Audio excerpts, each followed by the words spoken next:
The first thing Wyatt Briggs ever lied about was his name. He did it standing in a parking lot outside a truck stop in Amarillo, Texas on a Tuesday afternoon in March with the panhandle wind cutting sideways across the blacktop, hard enough to lean into. He had driven 400 miles that morning in a rusted 1987 Ford F250 with bald tires and a cracked windshield that let the cold seep in through a seam of black electrical tape, and he had done it deliberately because a man who drives 400 miles in a vehicle like that is either very poor or very desperate or both, and Wyatt Briggs needed the Iron Spine Motorcycle Club to believe he was both. He parked crooked the way a man parks who isn't worried about door dings because everything he owns already has door dings. He sat for a moment with the engine running, which ran rough and surged at idle because Wyatt had spent 2 weeks carefully sabotaging the fuel injectors to make them sound exactly like injectors that hadn't been serviced since the Clinton administration. He looked at himself in the rearview mirror. He had grown the beard out for 5 months, reddish-brown, going gray at the jaw, and his hair had reached his collar, and there were new lines around his eyes he did not remember earning. He looked tired. That was good. He was tired. He killed the engine. He walked into the truck stop, took a stool at the counter, ordered black coffee and a piece of apple pie he didn't eat, and waited. It took 47 minutes. The man who sat down beside him was named Cody Weaver, a mid-level Iron Spine member known in DEA files as a scout and recruiter 42 years old, 2 prior convictions for aggravated assault, 1 dropped trafficking charge, and a mechanical aptitude that made him valuable to the club's vehicle modification operation. Cody had a wide, flat face and the eyes of a man who had learned long ago to watch doorways. He ordered a Coke. He didn't look at Wyatt. For 10 minutes, neither of them said anything. Then Cody said without turning his head, "You the one Paulie sent word about." Wyatt took a sip of coffee. "Depends who's asking." "Man sitting right next to you is asking." "Then yeah," Wyatt said, "I'm the one." Cody looked at him then directly the way a man looks at a horse he's considering buying, checking the teeth and the knees and the way the animal holds its weight. Whatever he was looking for, he appeared to find enough of it. "Paulie says you're a mechanic. 22 years. Army. Marines, motor pool, 2 tours in Iraq, 1 in Afghanistan, fixed everything that moved and some things that didn't. Paulie says you got a problem." Wyatt set his cup down. "Paulie talks too much." The ghost of something crossed Cody's face. Not quite a smile. "He says you lifted a cache of military-grade parts from a depot outside El Paso. Says the Army knows it was you, but can't prove it. Says you've been running ever since." "I prefer to say I've been relocating frequently," Wyatt said. This time Cody did smile. It was not a warm smile. "There's a man I want you to meet," he said. "His name is Earl." Wyatt Briggs had been a special agent with the Drug Enforcement Administration for 19 years, and in that time he had worked 3 undercover operations of significant scale. The first had been a 6-month infiltration of a pharmaceutical diversion ring in Oklahoma City, which had ended with 11 arrests and a commendation that gathered dust in a frame on the wall of his apartment. The second had been a 14-month operation against a methamphetamine distribution network spanning 4 states, which had ended with 22 indictments and a bullet that had passed through the meat of his left thigh and into a concrete wall in a parking garage in Tulsa. He still walked with a slight catch in that leg when the weather changed. The third operation was this one. Iron Spine MC had begun as a legitimate riding club in Amarillo in 1987, founded by a group of Vietnam-era veterans who wanted a brotherhood without the chaos of the major clubs. For the first decade of their existence, they had been exactly what they claimed to be a fraternal organization of men who rode motorcycles and raised money for veterans' charities and showed up in force at the funerals of fallen service members. The DEA had files on them dating back to 1991, and for the first 8 years, those files contained nothing more alarming than a handful of bar fight citations and 1 minor drug possession charge that was ultimately dismissed. Then Earl Decker became president. Earl Decker had come back from 2 tours in the Marines in 1982 with a Purple Heart, a broken hand that had healed wrong, and a capacity for organized violence that the civilian world had no useful channel for. He had spent the next decade doing legitimate work construction, then auto repair, then eventually owning a small garage on the south side of Amarillo that turned a modest profit. He had joined Iron Spine in 1989 and had been a regular, unremarkable member for 6 years before he ran for president in 1995 and won by a unanimous vote that surprised everyone except Earl himself. What changed under Earl's leadership was not visible at first. The charity rides continued. The funeral honor guards continued. The club's public face remained that of aging veterans and their younger admirers, living out a romantic idea of American freedom on two wheels. But underneath that face, quietly and with extraordinary patience, Earl Decker had built something else entirely. By the time the DEA's Amarillo field office began seriously investigating Iron Spine in 2019, the club had become the primary distribution node for methamphetamine flowing north from the Chihuahua corridor. By 2021, surveillance indicated they had expanded into something worse, a transportation network that moved human beings along the same routes as the drugs. Women and children from Central America promised legitimate work and delivered into conditions that Wyatt Briggs, a man who had seen war, could not think about for more than 30 seconds without his chest going tight. Wyatt had volunteered for the operation himself. His supervisor, a careful woman named Diane, who had known him for 11 years, had asked him 3 times if he was sure. Each time he had said yes, and each time she had looked at him the way people look at someone they're not sure is telling the whole truth. The truth Wyatt wasn't telling was that his wife Carolyn had lost her life to an overdose 4 years earlier. Pharmaceutical opioids that had become heroin, that had become fentanyl in a supply chain that looked a great deal like the one Iron Spine had been running. The truth was that the case had become personal before it became professional, and Wyatt knew this was a liability and chose to carry it quietly the way men of his generation carry most things. His handler for the operation was a man named Hector Gallagher. 46, 15 years with the agency, smart in the way that made him good at rapid analysis and occasionally reckless in the field. Wyatt had worked with Hector twice before. He trusted him enough to work with him and watched his back anyway. The fabricated identity they built for Wyatt was solid. Raymond Diesel Briggs. Wyatt kept his real last name on the theory that a man who doesn't react to hearing his own name is a man who's been using it a long time, was a 51-year-old former Marine mechanic with a sheet that included an assault charge in Tulsa, a DUI in Oklahoma, and the El Paso Parts Depot story that Cody Weaver had already heard from the fictional Paulie, who was in reality a DEA informant named Garrett, who had been running errands for Iron Spine's outer ring for 8 months before Wyatt arrived. Earl Decker met him 3 days after the truck stop. The meeting happened at Earl's garage, not the legitimate one he had sold in 2003, but the Iron Spine shop on Route 136, a flat-roof concrete building surrounded by chain link and decorated with the club's winged skull emblem, a serpent wrapped around a motorcycle fork rendered in black and red. Earl was working under a 2004 Road King when Wyatt was brought in by Cody. Earl did not come out from under the bike. He simply said from beneath it, "Hand me the 3/8 extension." Wyatt looked at the toolbox, found the extension without searching for it, handed it down. There was a pause, the sound of a ratchet. "You know your way around a toolbox," Earl said. "Yes, sir." "Don't call me sir, I work for a living." "Yes." Earl slid out from under the bike. He was 64 years old and had the body of a man who had never stopped working, with his hands wide across the shoulders and thick through the forearms, with a gray beard trimmed close and eyes the color of old concrete. A long scar ran from his left ear to the corner of his jaw, pale against his weathered skin. He stood up and wiped his hands on a shop rag and looked at Wyatt the way Cody had looked at him, but with more depth to it, as though Earl were reading several layers simultaneously. "Where were you stationed?" Earl asked. "Lejeune to start, then Kuwait in 91, Fallujah in 04, Helmand in 09. Earl nodded slowly. Motorpool. Motorpool.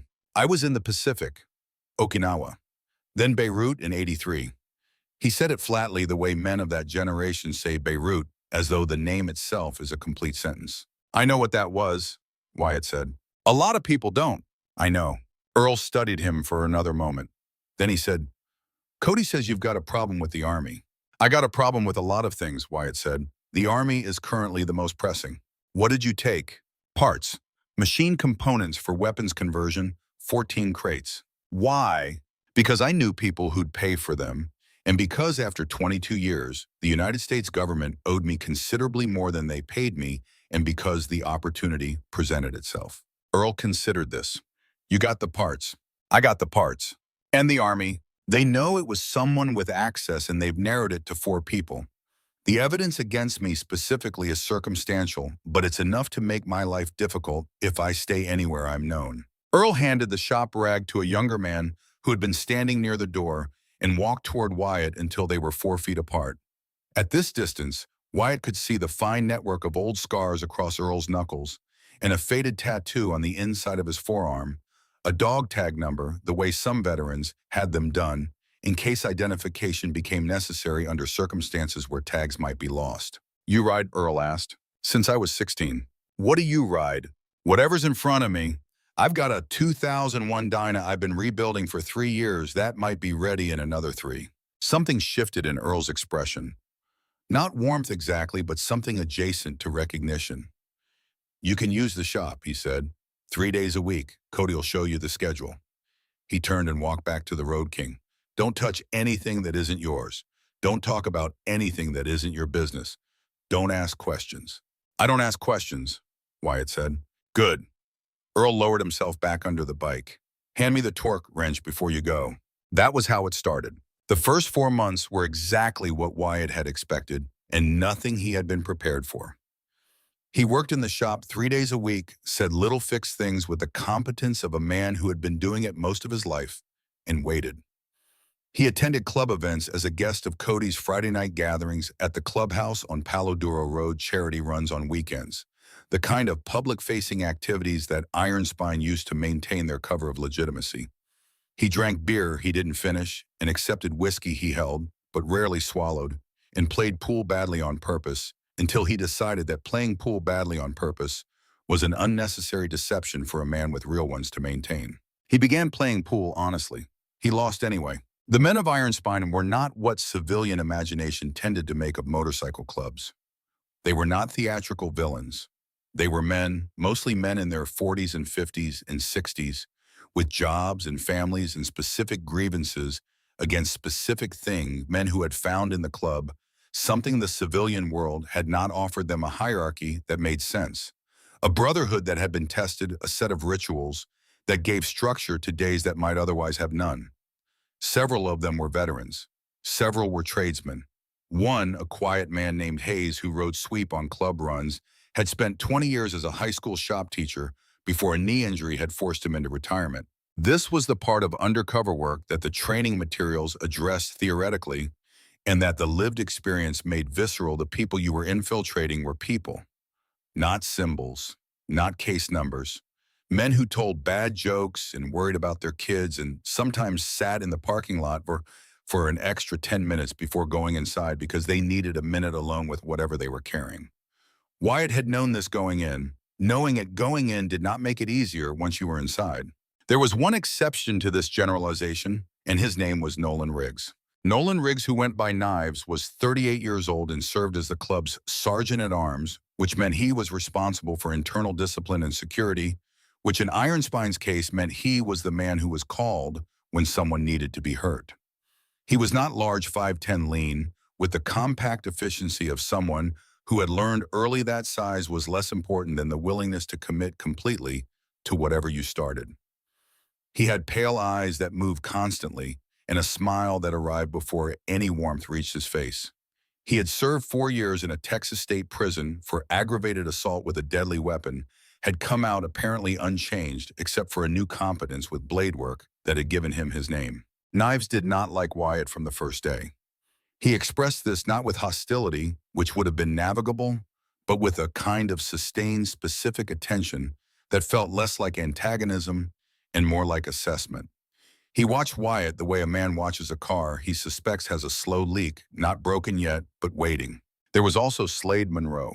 Slade was 29 years old and had been a prospect with Iron Spine for 14 months when Wyatt arrived, which meant he was in the final stretch of his proving period, and everyone in the club was watching him finish the course.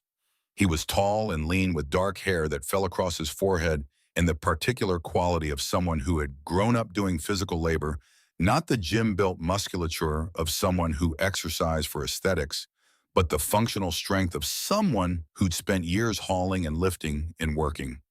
He'd been raised in a small town west of Amarillo by a single mother who'd passed from cancer when he was 22, and he'd been drifting since then, not aimlessly, but with the specific drift of someone looking for something to belong to and not yet knowing exactly what.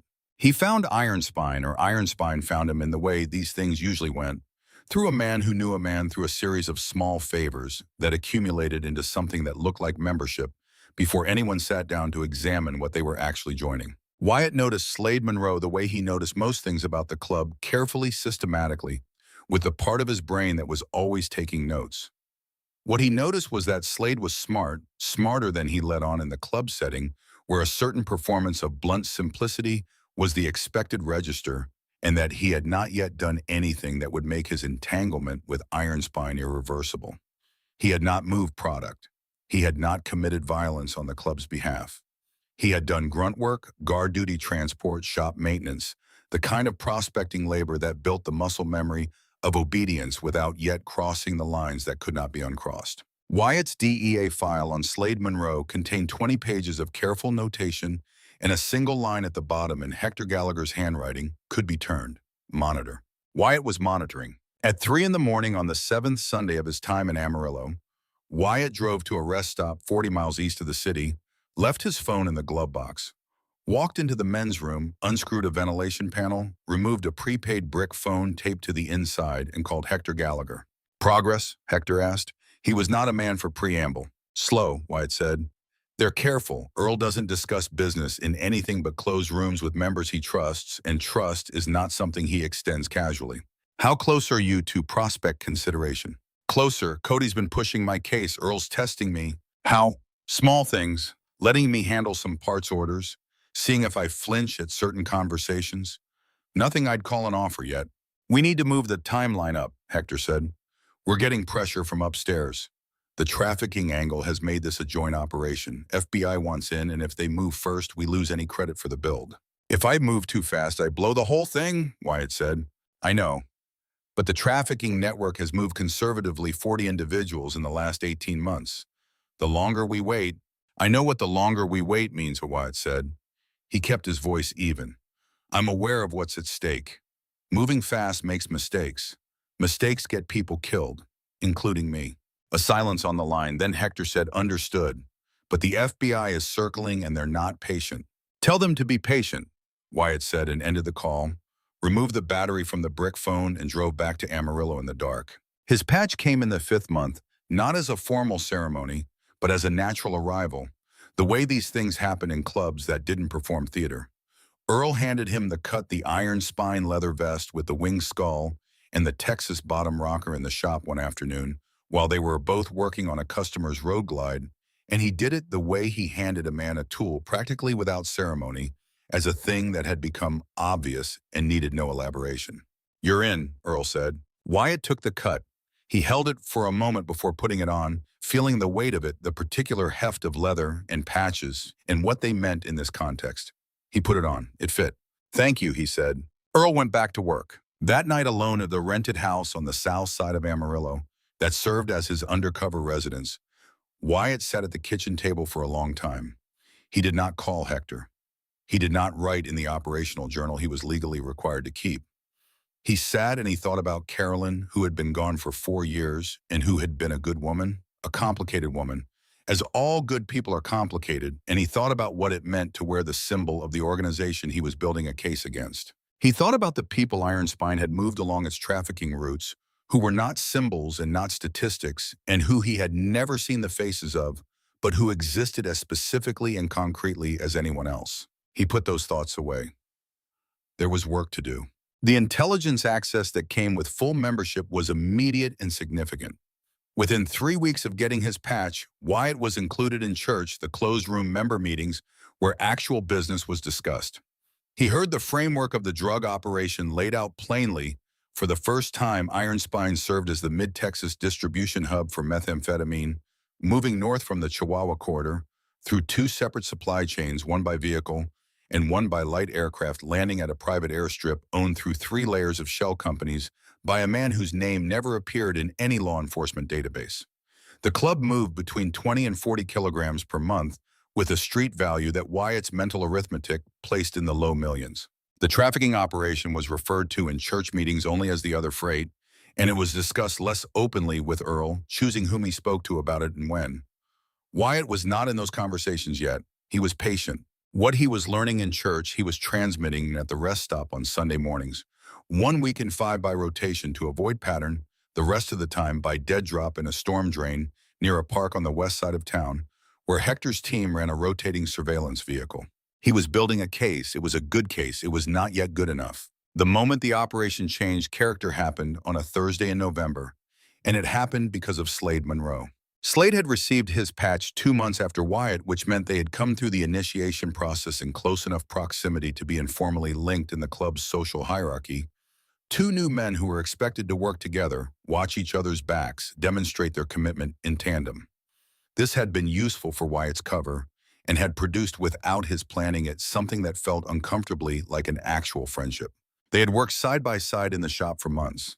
They had ridden together on club runs, had shared meals at the clubhouse, had sat next to each other through church and said nothing, and then discussed the evening afterward in the parking lot in the natural way of men processing information together. Slade was observant. He noticed things.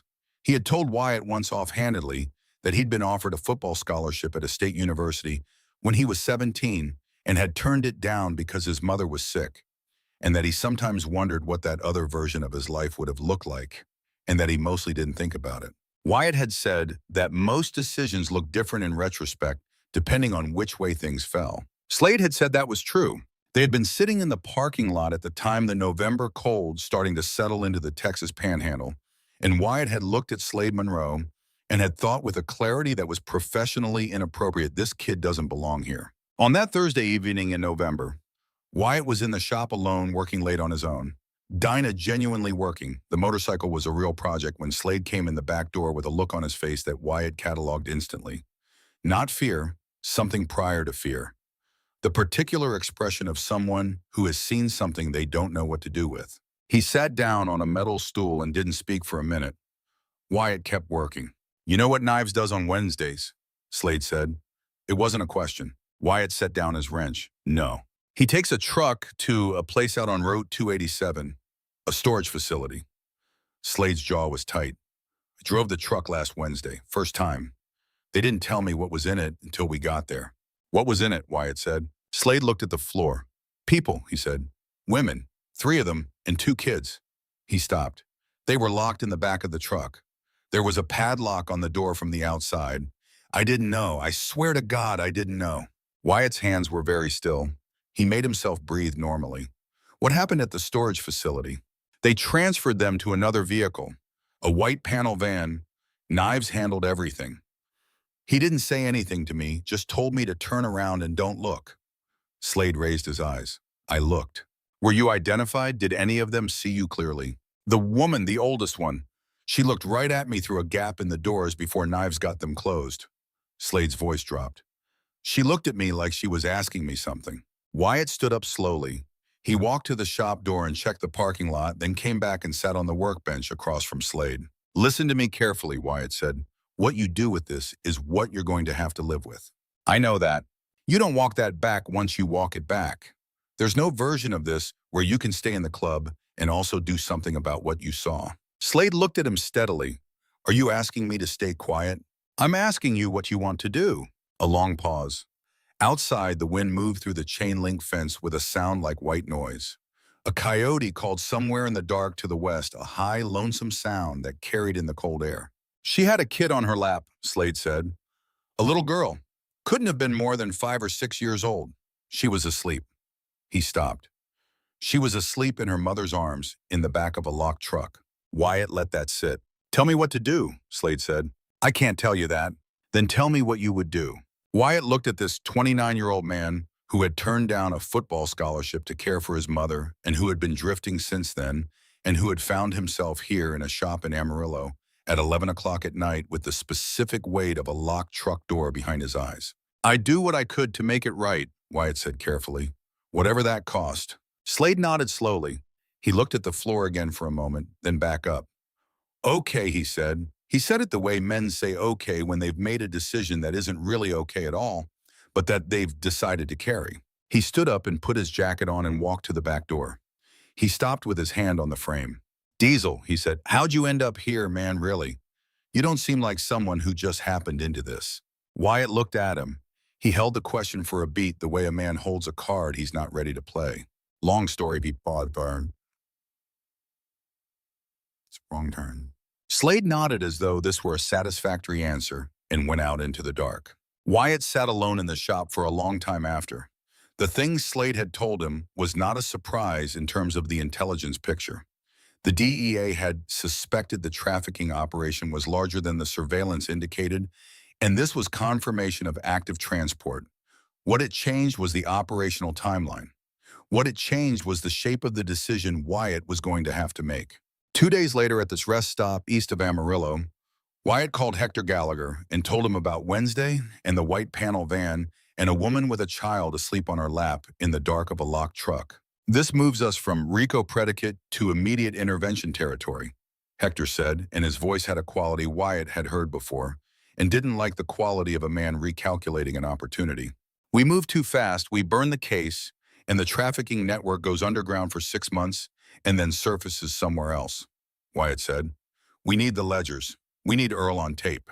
Or we move on the storage facility in the panel van operation and pick up what we can from there. That's a consolation prize. The club survives.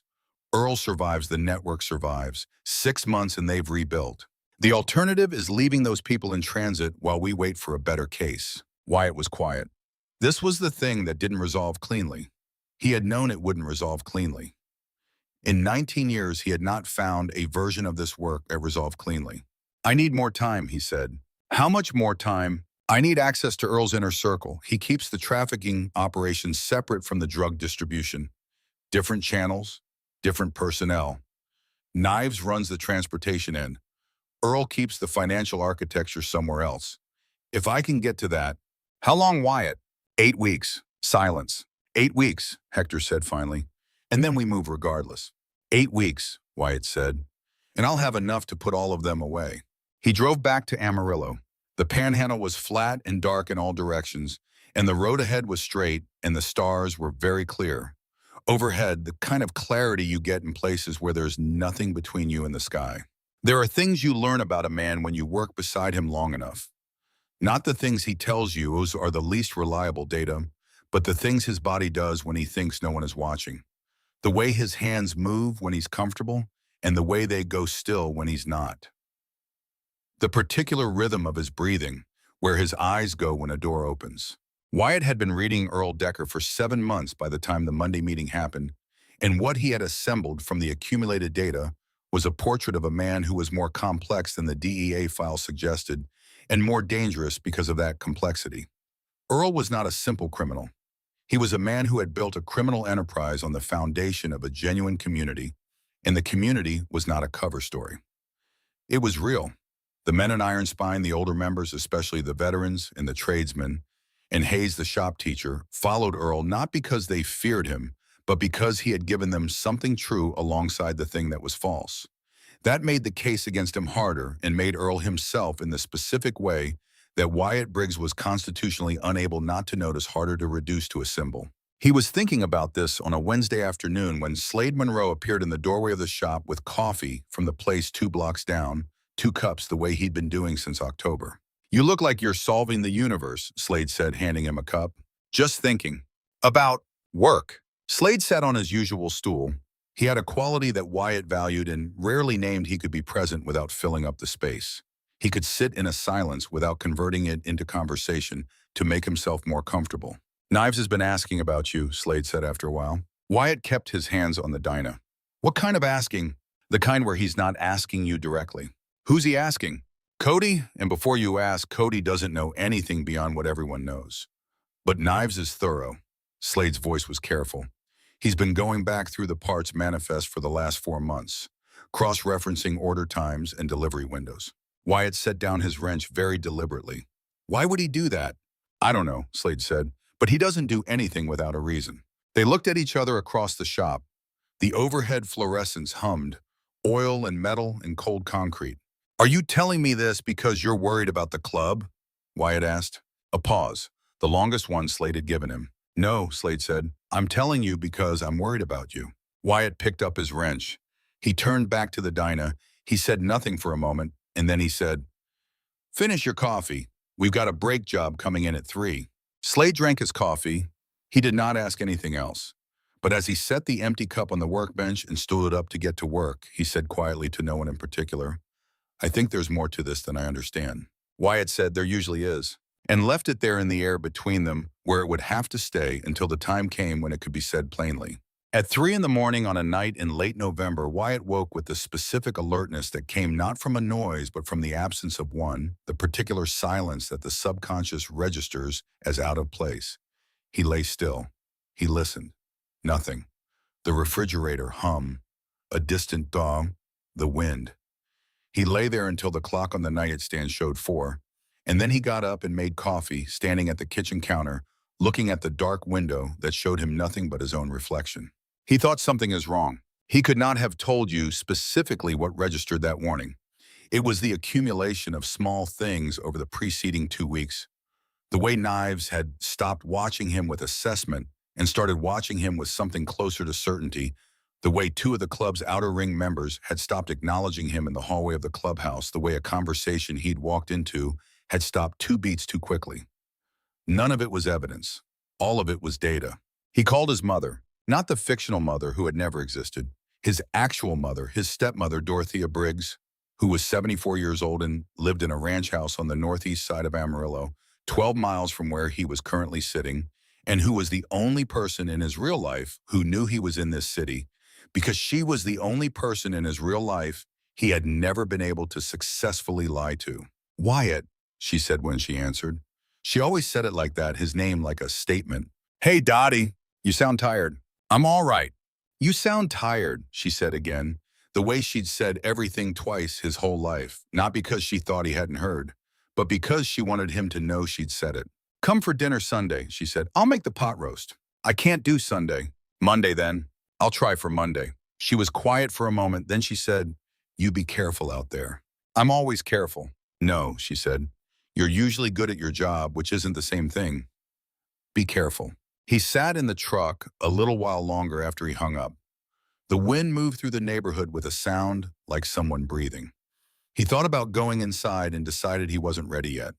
He thought about Slade Monroe, who had sat on a metal stool and described a child asleep in the back of a locked truck, and who had looked at Wyatt and asked how he'd ended up here. He thought about the correct answer to that question, which was not the answer he had given. The Monday meeting happened in a room that smelled of machine oil and old concrete, a back room that Wyatt had seen the door of for months without being invited through it.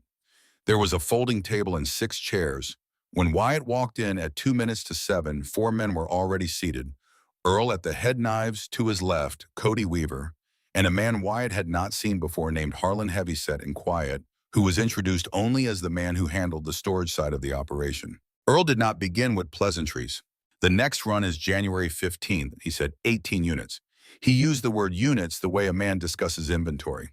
"Coming up from Laredo through Odessa, Knives runs the transport crew. Harlan runs the destination. Diesel, I want you working logistics, the vehicle routing, and the storage transfer timing. Knives will bring you up to speed on the specifics." Wyatt took the seat indicated. He held a pen and a notepad the way a man holds the tools of legitimate work and kept his face in the expression of careful professional attention. "Timeline for the Laredo handoff," he asked. "January 12th. They'll stage in a property outside Del Rio for 72 hours before the transfer to the vehicles." "How many vehicles?" 2 box trucks registered to a Shell LLC. Cody will give you the registration details." Wyatt wrote it down. He was not actually writing it down. He was writing notations that looked like logistical notes, but that served as memory aids for the transmission he would prepare for Hector Gallagher that Sunday. What he was actually doing with the other half of his mind that never fully stopped working was mapping. Routes, names, timelines, the shape of the operation as it was being described to him by the man who had built it. January 15th was 9 weeks away. His 8-week promise to Hector put the operation's deadline at a week before the next run. That was not enough time to build the case he needed, and he was already calculating what he could move and what he couldn't and what it would cost either way. "One more thing," Earl said, and his voice shifted by a register, something becoming heavier in it. "There's been some concern about security recently. We've had 2 small busts in the last 6 months, nothing that connects directly, but both involve cargo that move through our channels. I want the operational circle tighter than it has been." He looked around the table. When his eyes landed on Wyatt, they stayed for a moment before moving on. That means we don't discuss this business outside this room. Not with club members who aren't in this room. Not with wives or girlfriends or prospects. Not with anyone. Understood, Wyatt said. Knives across the table was looking at him. Not the way Knives usually looked at him, the steady patient assessment, but differently. Something behind those pale eyes had the quality of a man who already knows the answer to a question and is waiting to see how long it takes you to figure out he knows. Wyatt looked back at him, evenly held for 2 seconds, then dropped his eyes to the notepad. Nothing in his expression changed. Nothing in his chest matched his expression. The first Sunday in December, Wyatt drove to the rest stop east of Amarillo and called Hector Gallagher and told him everything from the Monday meeting. He told him about January 15th and the 18 units and the routing through Del Rio and the box trucks registered to Shell LLCs. He told him about the storage facility on Route 287. He told him about the tighter operational circle and Earl's security concern and the way the circle now included Wyatt himself, which meant Wyatt was positioned to document the entire trafficking chain from origin to destination. He told him this was the best intelligence position he had achieved in 7 months, and that moving now would collapse the case. He did not tell him about Knives going through the parts manifests. He did not tell him about the feeling at 4 in the morning in the kitchen. He did not tell him that something was wrong. He told himself he didn't tell him because it was not yet evidence. He suspected the truth was that he didn't tell him because telling Hector would accelerate the decision that Wyatt was not yet ready to make. Hector said, "This is excellent, Wyatt. This is exactly what we needed." "I need 6 more weeks," Wyatt said. "I can get the financial architecture in 6 weeks. Earl's going to bring me into the full picture for the January run. If I have 6 weeks, I can hand you the whole operation." 6 weeks, Hector said. 6 weeks. A pause. The line hummed. A truck passed on the highway, its headlights sweeping the rest stop, and Wyatt turned his back to the road. "All right," Hector said. 6 weeks. But the trafficking component, the 18 units in January, we can't let that run." "I know. We're going to need to intercept the Del Rio staging, quietly. No blowback to you. If it's quiet enough and the timing is right, it can look like a random Border Patrol action," Wyatt said. "Del Rio is active. It wouldn't be unusual. I'll work that channel. You keep your head down." A beat. "You're doing good work." Wyatt ended the call. He sat in his truck for a while. The rest stop was empty in the December cold, the vending machines humming their orange light into the dark. He thought about 18 units, which was the word for 18 people, and he thought about the woman with the child on her lap, and he thought about a 5-year-old girl asleep in her mother's arms in the back of a locked truck, and he thought 6 weeks. That's what it costs. 6 weeks against the whole network. What happened in the second week of December happened because of a man named Garrett. Garrett was the DEA informant who had been Wyatt's original introduction into Iron Spine's outer ring, the fictional Paulie whose recommendation had gotten Wyatt his first meeting with Cody Weaver 9 months ago. Garrett was a practical man with a practical man's relationship to loyalty, which is to say that he maintained it only as long as maintaining it cost less than not maintaining it. He had been working as a DEA asset for 3 years and had been paid adequately and had stayed reliable because the math had consistently been in the DEA's favor. In the second week of December, someone made the math come out differently. Wyatt did not know this yet. What he knew was that on a Tuesday afternoon, he arrived at the shop on Route 136 and found the atmosphere had changed. He could not have pointed to a specific thing. There were no unusual vehicles in the lot, no unfamiliar faces, nothing overtly different. But the quality of the air inside the shop was different. The 2 members working on bikes in the main bay were working with their heads down and not speaking. Cody Weaver came through the back door, looked at Wyatt, started to say something, and appeared to change his mind. Wyatt went to his usual workbench and started on the dyno. Earl appeared at the interior door to the back office and said without expression, "Diesel, come back here." The back office had a folding table from the Monday meetings and a metal filing cabinet and a window that was painted over on the inside. Earl was alone. He closed the door behind Wyatt. He sat in one of the chairs and gestured at another. Wyatt sat. Earl studied him for a moment. His concrete-colored eyes moved over Wyatt's face with the same reading quality they'd had on the first day, but something had been added to them. A heaviness. The weight of a question that had already been answered and whose answer was not convenient. "How long have you been federal?" Earl said. "Not a question. the grammatical form of a question with the weight of a statement. Wyatt's training said deny, deny and maintain the cover. You deny until the denial is physically impossible to maintain. His training said this. He looked at Earl Decker across the folding table in a painted-over room in Amarillo, Texas, and he thought about what he knew about Earl and what Earl knew about him and what the next 60 seconds would determine. That's a serious question, Wyatt said. It is. What's behind it? Something I've been shown. Earl reached into the pocket of his vest and set a folded piece of paper on the table between them. He did not unfold it. He just set it there. Wyatt looked at it without touching it. He did not need to touch it. He knew what it would show before he touched it. Who showed it to you? Wyatt said. Does it matter? It matters to me. Earl sat back. He laced his fingers together, rested his forearms on his thighs, and looked at Wyatt with an expression that was not what Wyatt had expected. It was not rage. It was not the cold calculation of a man deciding what happens next. It was something more complicated than either. It was knives, Earl said finally. He brought it to me this morning. Wyatt filed that away. And what did you tell him? I told him I'd handle it. Earl's eyes didn't move from Wyatt's face. Which I will. But first I want to know something and I want a straight answer. I'll give you what I can give you. How much does your agency know about our operation? Wyatt considered his options. They were fewer than they had been at the beginning of this conversation and would be fewer still in the minutes ahead. He thought about denial and about what denial cost in a room with a man who already knew and was asking anyway. Enough to put you away, Wyatt said. Not yet enough to dismantle the whole structure. That was what I was working toward. Earl nodded slowly. Something in his face settled. For how long? 7 months. From the beginning. From before the beginning. Earl was quiet. The shop sounds filtered through the wall. The sound of work continuing in the main bay, oblivious. A phone rang somewhere and stopped. I should have you dealt with, Earl said.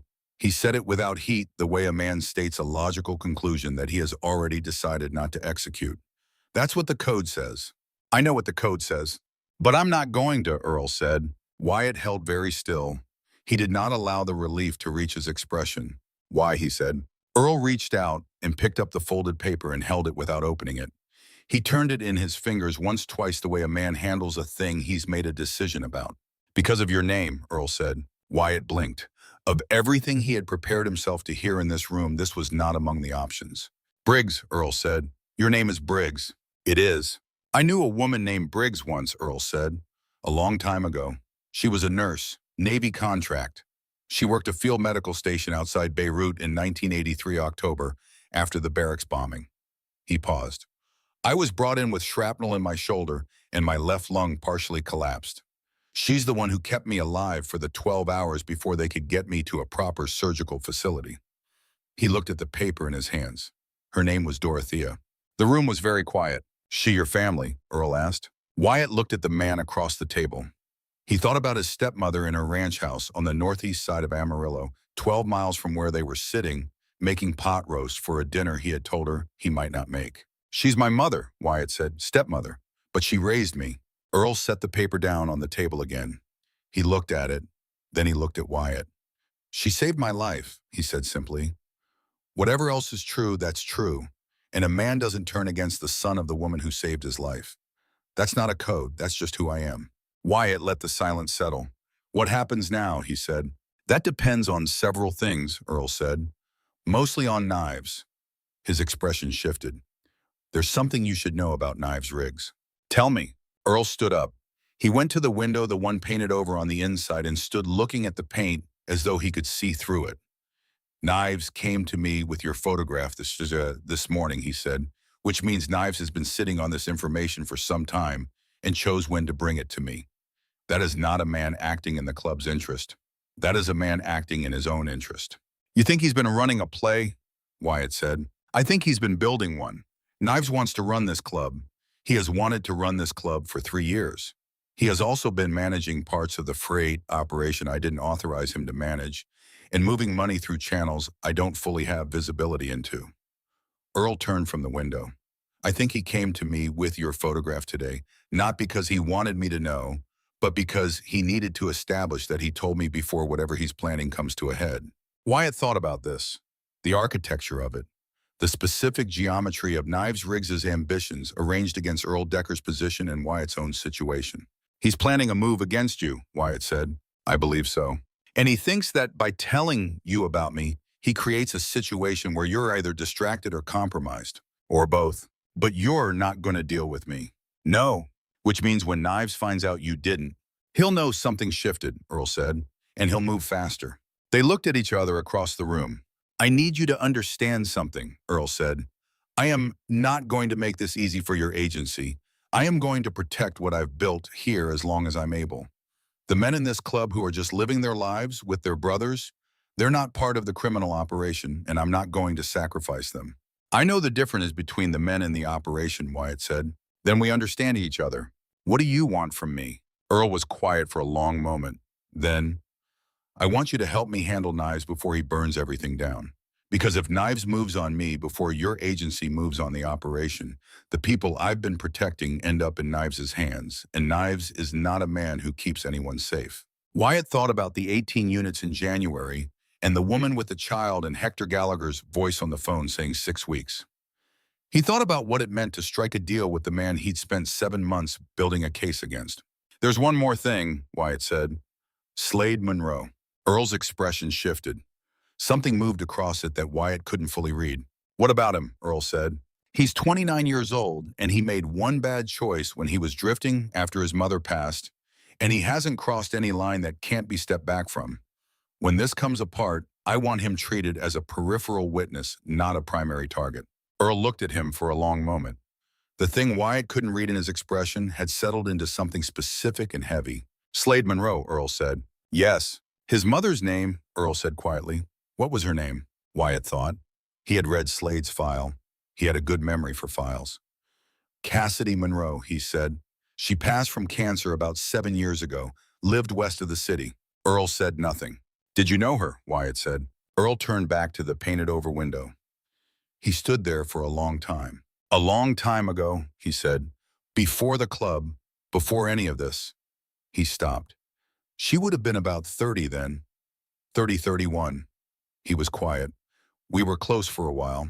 Then I was away, and she'd moved on when I came back. Wyatt looked at Earl's back. He did the arithmetic. He said carefully, Slade is 29. Earl stood very still at the window. He did not turn around. Yes, he said. His voice had changed in a way that Wyatt could not name, but recognized as the sound of a man absorbing something large and irreversible. The room was completely silent. Outside the shop, someone started an engine. The sound moved through the wall like a vibration felt more than heard. I'll make the call, Wyatt said, but I need something from you first. Name it. The financial records, the ledgers for the freight operation. Everything that would make the case against the trafficking network complete and airtight independent of what happens to you or Knives. Earl was quiet for a long moment. Tonight, he said, come back at midnight. I'll have them for you. He turned from the window. His face had regained its composure, but something behind it had shifted, rearranged itself around a new weight that had not been there an hour ago. And Diesel, he said, or whatever your real name is. Wyatt, he said. Earl looked at him. Tell Dorothea, he said. Tell her Earl Decker says he never forgot. Wyatt held that. He thought about his stepmother in her ranch house, 74 years old, who had spent 40 years in nursing, and who mentioned Beirut once briefly in the way people mention the specific moments that shape them without wanting to make too much of the shaping. I'll tell her, he said. He walked out of the back office into the shop, and the 2 men working in the main bay did not look up, and the afternoon light was already going out of the sky in the way it went in December, flat and fast and without ceremony. Wyatt got in his truck. He called Hector Gallagher. He said, the timeline has changed. I need you to move on Nolan Riggs tonight. There was a silence on the line. Then Hector said, Wyatt, we need to talk. And his voice had a quality in it that Wyatt had heard before and had not wanted to hear again. What happened? Wyatt said. Garrett, Hector said. He went to the club. He told them about the dead drop, the storm drain. The cold settled into Wyatt's chest. When, he said. Last week, we only found out an hour ago. Wyatt sat in his truck in the parking lot of the Iron Spine shop on Route 136 and looked at the chain link fence and the winged skull painted in black and red on the flat roof concrete wall. They know about the dead drop, he said. They've known for a week. Yes, which means everything I passed through the dead drop in the last week. They have it. Wyatt was very still. Hector, he said, I need to know something and I need you to answer me straight. Go ahead. The photograph of me that Knives Riggs had, the one that showed me at a federal event, where did that come from? A silence. A silence that was a specific length. Hector, Wyatt said. I don't know, Hector said. But he said it a half second too late, and in 19 years, Wyatt had learned the precise value of a half second. He ended the call. He sat in the truck. He thought Garrett didn't flip on his own. He thought somebody made the math come out differently for Garrett. He thought the only person outside the agency who knew about Garrett's role was the person who built Garrett's asset relationship. He thought Hector Gallagher. He thought about 6 months of dead drops and 3 in the morning emergency calls, and the voice that had said this moves us from RICO predicate to immediate intervention with the quality of a man recalculating an opportunity. He thought about who would benefit most from Iron Spine knowing they had a federal agent inside.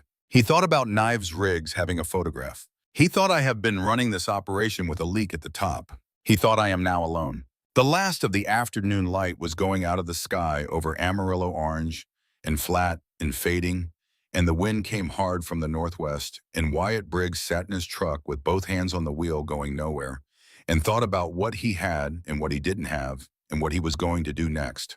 He thought midnight. Earl had said midnight. He thought I can't call Hector. He thought I need to get to those ledgers before anyone else does. He thought, and I need to get Slade Monroe out of the building before it falls. He started the truck. He drove. He spent the hours between leaving the shop and midnight in motion. He drove to the rented house and changed out of his work clothes into dark jeans and a plain black jacket, left his personal phone on the kitchen counter, and took the brick phone he kept sewn into the lining of his riding jacket. He checked the battery. Full charge. He checked the number for the DEA field office in Lubbock, not Hector's direct line, not Hector's anything, and memorized it. He thought about what he was doing. He was an officer of the United States federal government operating outside his authorized chain of command because he believed his direct handler had compromised the operation. This belief was based on a half second of silence on a phone call and a photograph whose origin Hector had claimed not to know, and the specific arithmetic of who had known what and when. It was not proof. A half second of silence on a phone call was not proof of anything. But 19 years had given him a kind of knowledge that existed below proof in the body, in the accumulated record of 1,000 small observations, adding up to something that could not be named, but could not be ignored either. He had felt it before and had been right before with exceptions that had cost him, and he had learned to weight the feeling heavily. He drove to the clubhouse on Palo Duro Road and sat in the truck a block away and watched the building for an hour. The light was on in the main hall, 2 vehicles in the lot, prospects on guard rotation, normal for this time of night. Nothing unusual, nothing that looked like Knives staging an accelerated move. At 10 o'clock, he drove past the shop on Route 136 slow, dark, closed. At 11, he parked 2 streets over from the shop and sat until 11:40, watching the cross-traffic, reading the neighborhood the way you read a neighborhood when you're looking for surveillance. He found nothing. He was either not being watched or being watched by people better at it than him, and if the latter was true, there was nothing he could do about it anyway. At 11:50, he walked through the chain link to the shop's rear entrance, which Earl had told him would be unlocked. It was unlocked. He went in through the back. The shop was dark except for the single utility light over the main workbench, the one they always left on. The smell of oil and metal and cold concrete was the same as always. The Dyna sat on its stand where he'd left it that afternoon, half assembled, waiting. Earl was at the folding table in the back room. He had a cardboard box in front of him, and he was closing the flaps on it when Wyatt came through the door. "You're early," Earl said. "Bad habit," Wyatt said. Earl looked at him and apparently found something in his face worth noting. "What happened?" "I think my handler sold you the photograph." Earl was very still for a moment. Then he said, "Does he know you know?" "He suspects I suspect. He doesn't know I know." "Then he's going to move fast." "Yes." "Which means Knives is going to move fast." Earl pushed the cardboard box across the table. "This is everything. Financial records going back to 2017. Route documentation, account numbers, the names of every individual involved in the freight operation above the driver level." He paused. "Everything you need to put the trafficking network away permanently." Wyatt set his hand on the box. It was heavy. Heavier than he'd expected. "If I walk out of here with this, your operation is finished," Wyatt said. "I know." You're handing me the case. I'm handing you the case against the trafficking network, Earl said, which is a different thing than the case against me. Though I understand the distinction won't hold for long. Wyatt looked at Earl Decker across the folding table. 64 years old. 20 years of running a criminal enterprise that had destroyed lives, and also 20 years of running a genuine community that had held some lives together. And the two things were tangled so thoroughly that separating them was not a clean operation. Why, Wyatt said. I told you, because of your name. More than that. Earl was quiet for a moment. He looked at the box. Because Knives is going to run the freight operation without any of the constraints I've maintained. He doesn't care about the men. He doesn't care about rules. He will move more people, and he will do it worse, and he will not stop until someone makes him stop. He looked up. The operation was wrong. I knew it was wrong the first time, and I did it anyway because the money was significant and because I had already made enough other decisions that one more didn't seem like a line. But Knives will make it worse. And I cannot live with what Knives will make it. Wyatt picked up the box. I need to get Slade out of the building before this goes loud, he said. I know. Where is he tonight? He's on guard rotation at the clubhouse. He goes off at 1. Can you get him off early? Earl reached for his phone. He typed a brief text and showed Wyatt the screen. Send Slade home. Tell him something came up with his truck. That'll get him out, Earl said. He's been meaning to look at the alternator. One more thing, Wyatt said. Knives, where is he right now? Earl checked his phone. He was at the clubhouse as of 2 hours ago. Do you know if he's planning to move tonight? I don't think he planned on tonight.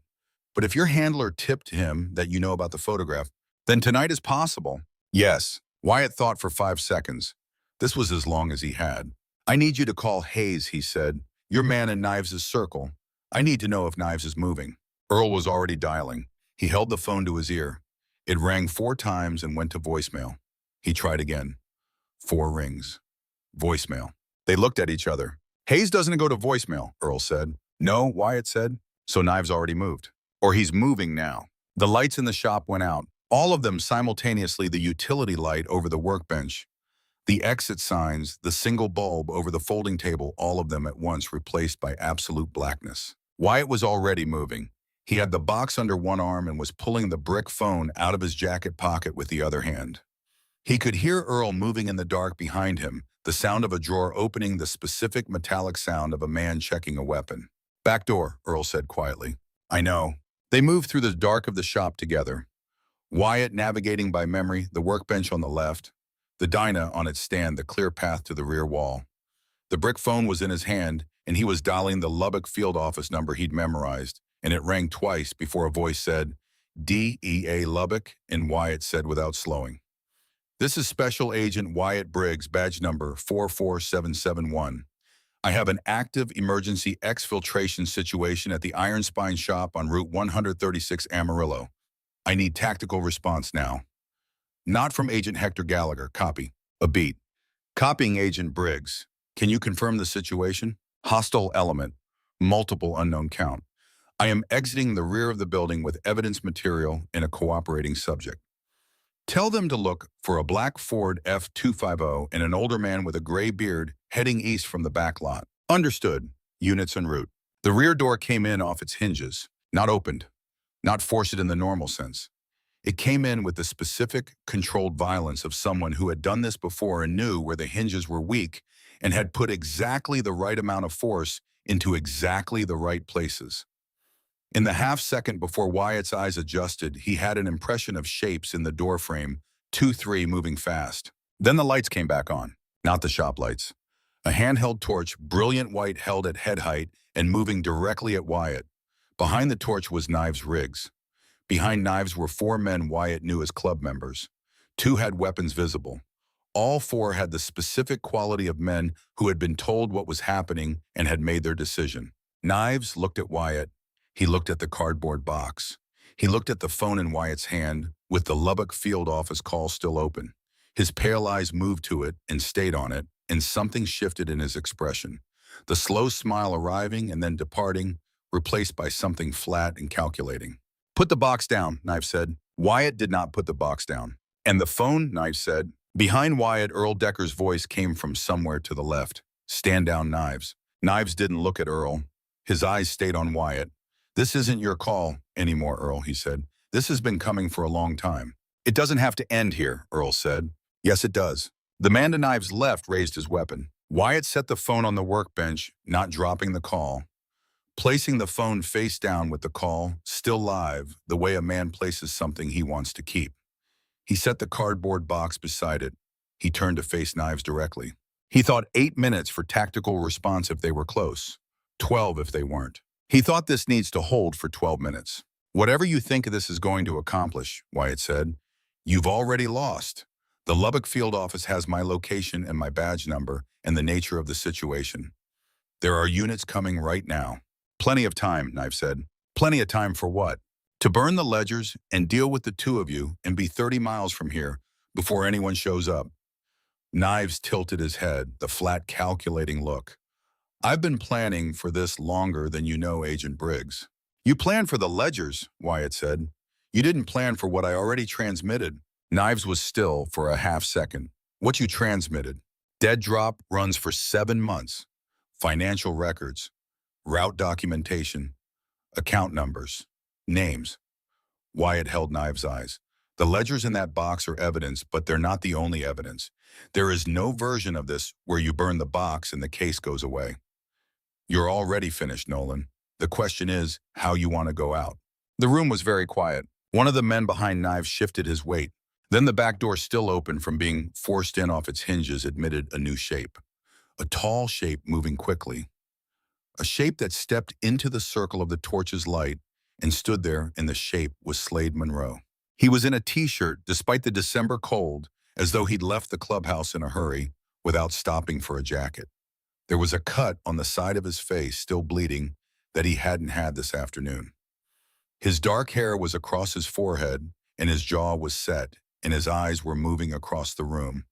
Earl, Knives, the armed men, Wyatt, the cardboard box, reading it all in the specific, rapid way of a man taking inventory of a situation he didn't expect. He looked at Wyatt. He looked at Earl.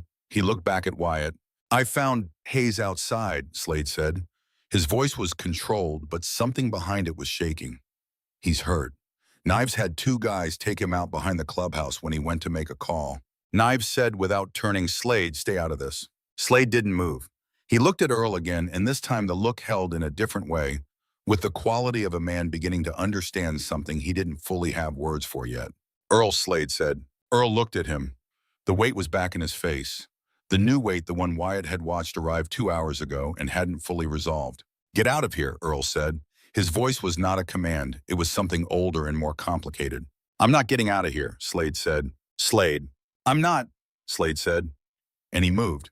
Not toward Knives, toward the workbench, toward the cardboard box and the phone lying face down beside it.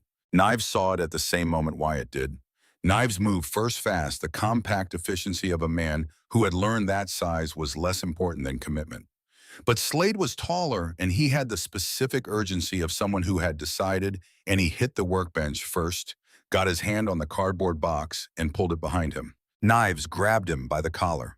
And Earl Decker, who had not moved since the lights came back on, moved. It was not a young man's movement. It was the movement of a 64-year-old man with a broken hand that had healed wrong and a scar from ear to jaw. And it was also the movement of someone who had spent 40 years doing physical labor and had not stopped, and who was moving now with the specific intention of a man who has already made his accounting. He put himself between Knives and Slade. Knives looked at him. "Don't," Knives said. "I already did," Earl said. The man to Knives' left raised his weapon again. Wyatt moved for him, got both hands on the weapon arm, drove the man into the wall. The second armed man swung toward him, and Earl stepped into that line, not fighting, just standing there, enormous and still, with the quality of something that has decided not to move and cannot be moved by anything less than physics. Outside, the sound of engines. Multiple engines coming fast. Red and blue light beginning to strobe through the painted-over window. Knives looked at the window. He looked at the door. He looked at the box in Slade Monroe's arms and the phone on the workbench in the Lubbock field office, still listening to everything through a phone placed face down on a workbench in a shop in Amarillo. He looked at Earl Decker standing in front of Slade Monroe. Something crossed his face that was not the slow smile and was not the flat calculation. It was something older, something almost human. Then it was gone. Get on your knees, he said to Earl. His voice was completely flat. Last time I asked. No, Earl said. The red and blue light was bright now, pouring through every gap in the painted-over windows, flooding the room in pulses. Boots on the gravel outside. Multiple boots. Professional spacing. Federal agents, nobody move. Knives. Riggs looked at the door. He lowered his weapon. He put it on the concrete floor. He put his hands up and the smile came back. And this time it stayed. And it was the most frightening thing in the room, a man smiling at his own ending. Because at least it was an ending he'd driven toward himself rather than one that had happened to him. The door came in the front door this time, with the kind of entry that has numbers and training behind it.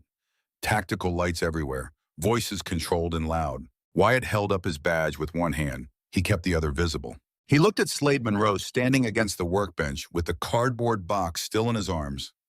The cut on his face still bleeding, a 29-year-old man in a t-shirt in December who had run toward the fire instead of away from it. He looked at Earl Decker, both hands raised, a 64-year-old man who had built something criminal and something real in the same motion and was now paying for both. Earl and Slade were looking at each other. Wyatt watched them. He thought about what Earl had said about a woman named Cassidy. He thought about the arithmetic. He thought about what it cost to recognize something too late and what it cost to recognize it at all. Earl lowered his hands slowly as the tactical agents flooded the room, and in the last free moment before the handcuffs went on, he looked at Slade Monroe directly and clearly, the way you look at something you know you can't keep but are going to carry with you anyway. Slade looked back at him. He didn't know yet. He was beginning to suspect the way you begin to suspect a thing when the edges of it start to clarify. He would know later. Wyatt would make sure he knew later. The box of ledgers was on the workbench. The phone with the Lubbock Field office still connected was beside it. Outside, the Amarillo night was full of tactical vehicles and red and blue light, and agents were moving through the lot and the building with the controlled thoroughness of people doing work they had trained for. Knives was in handcuffs. Most of his men were in handcuffs. Hayes was outside, hurt but alive, an EMT already working on him. Earl Decker held his hands out for the cuffs without being asked. The tactical team ladder approached Wyatt. Agent Briggs, are you all right? I'm all right, Wyatt said. We have Agent Gallagher in custody.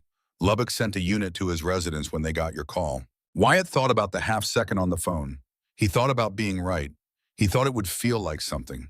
It didn't feel like much. Good one, he said. Get the box into chain of custody immediately. Every page is documented evidence. Yes, sir. Wyatt stood in the middle of the shop that smelled like oil and metal and cold concrete that he had worked in for 7 months, that held in its ordinary objects, the workbenches, the tool chests, the dyna still half assembled on its stand, the accumulated weight of an operation that had cost more than it was supposed to cost and taken longer than it was supposed to take, and ended in a room that was not the kind of room he'd planned for. He found Slade Monroe sitting on the back step outside the broken rear door in the December cold without a jacket, sitting with his forearms on his knees and the cut on his face, and his eyes on the dark ground the way a man sits when he's processing something large. Wyatt sat beside him. He said, "You need to have that cut looked at." "I know," Slade said. They sat. "You ran toward it," Wyatt said. "I know. That was stupid." "I know that too." More sitting. The red and blue light moved across the parking lot. The cold was thorough and honest, the December panhandle cold that made no promises about warmth. "Are you going to tell me," Slade said, "what you actually are?" "Federal agent, DEA, 7 months undercover." Slade nodded slowly, as though this were confirming something he'd been working out for a while. "The parts manifests, the Sunday morning drives." "Yes." "The question about what I'd do about the truck." "Yes." Slade was quiet, then, "Did you ever actually care about any of it? The club, the guys." Wyatt thought about Hayes on a metal stool feeding him coffee for months. He thought about Earl handing him the cut without ceremony. He thought about the ways in which the answer was complicated and the ways in which it was not. "Yes," he said. Slade nodded again. "That makes it worse and better at the same time." "I know." "There's something else," Slade said. "The way Earl looked at me in there." Wyatt said nothing.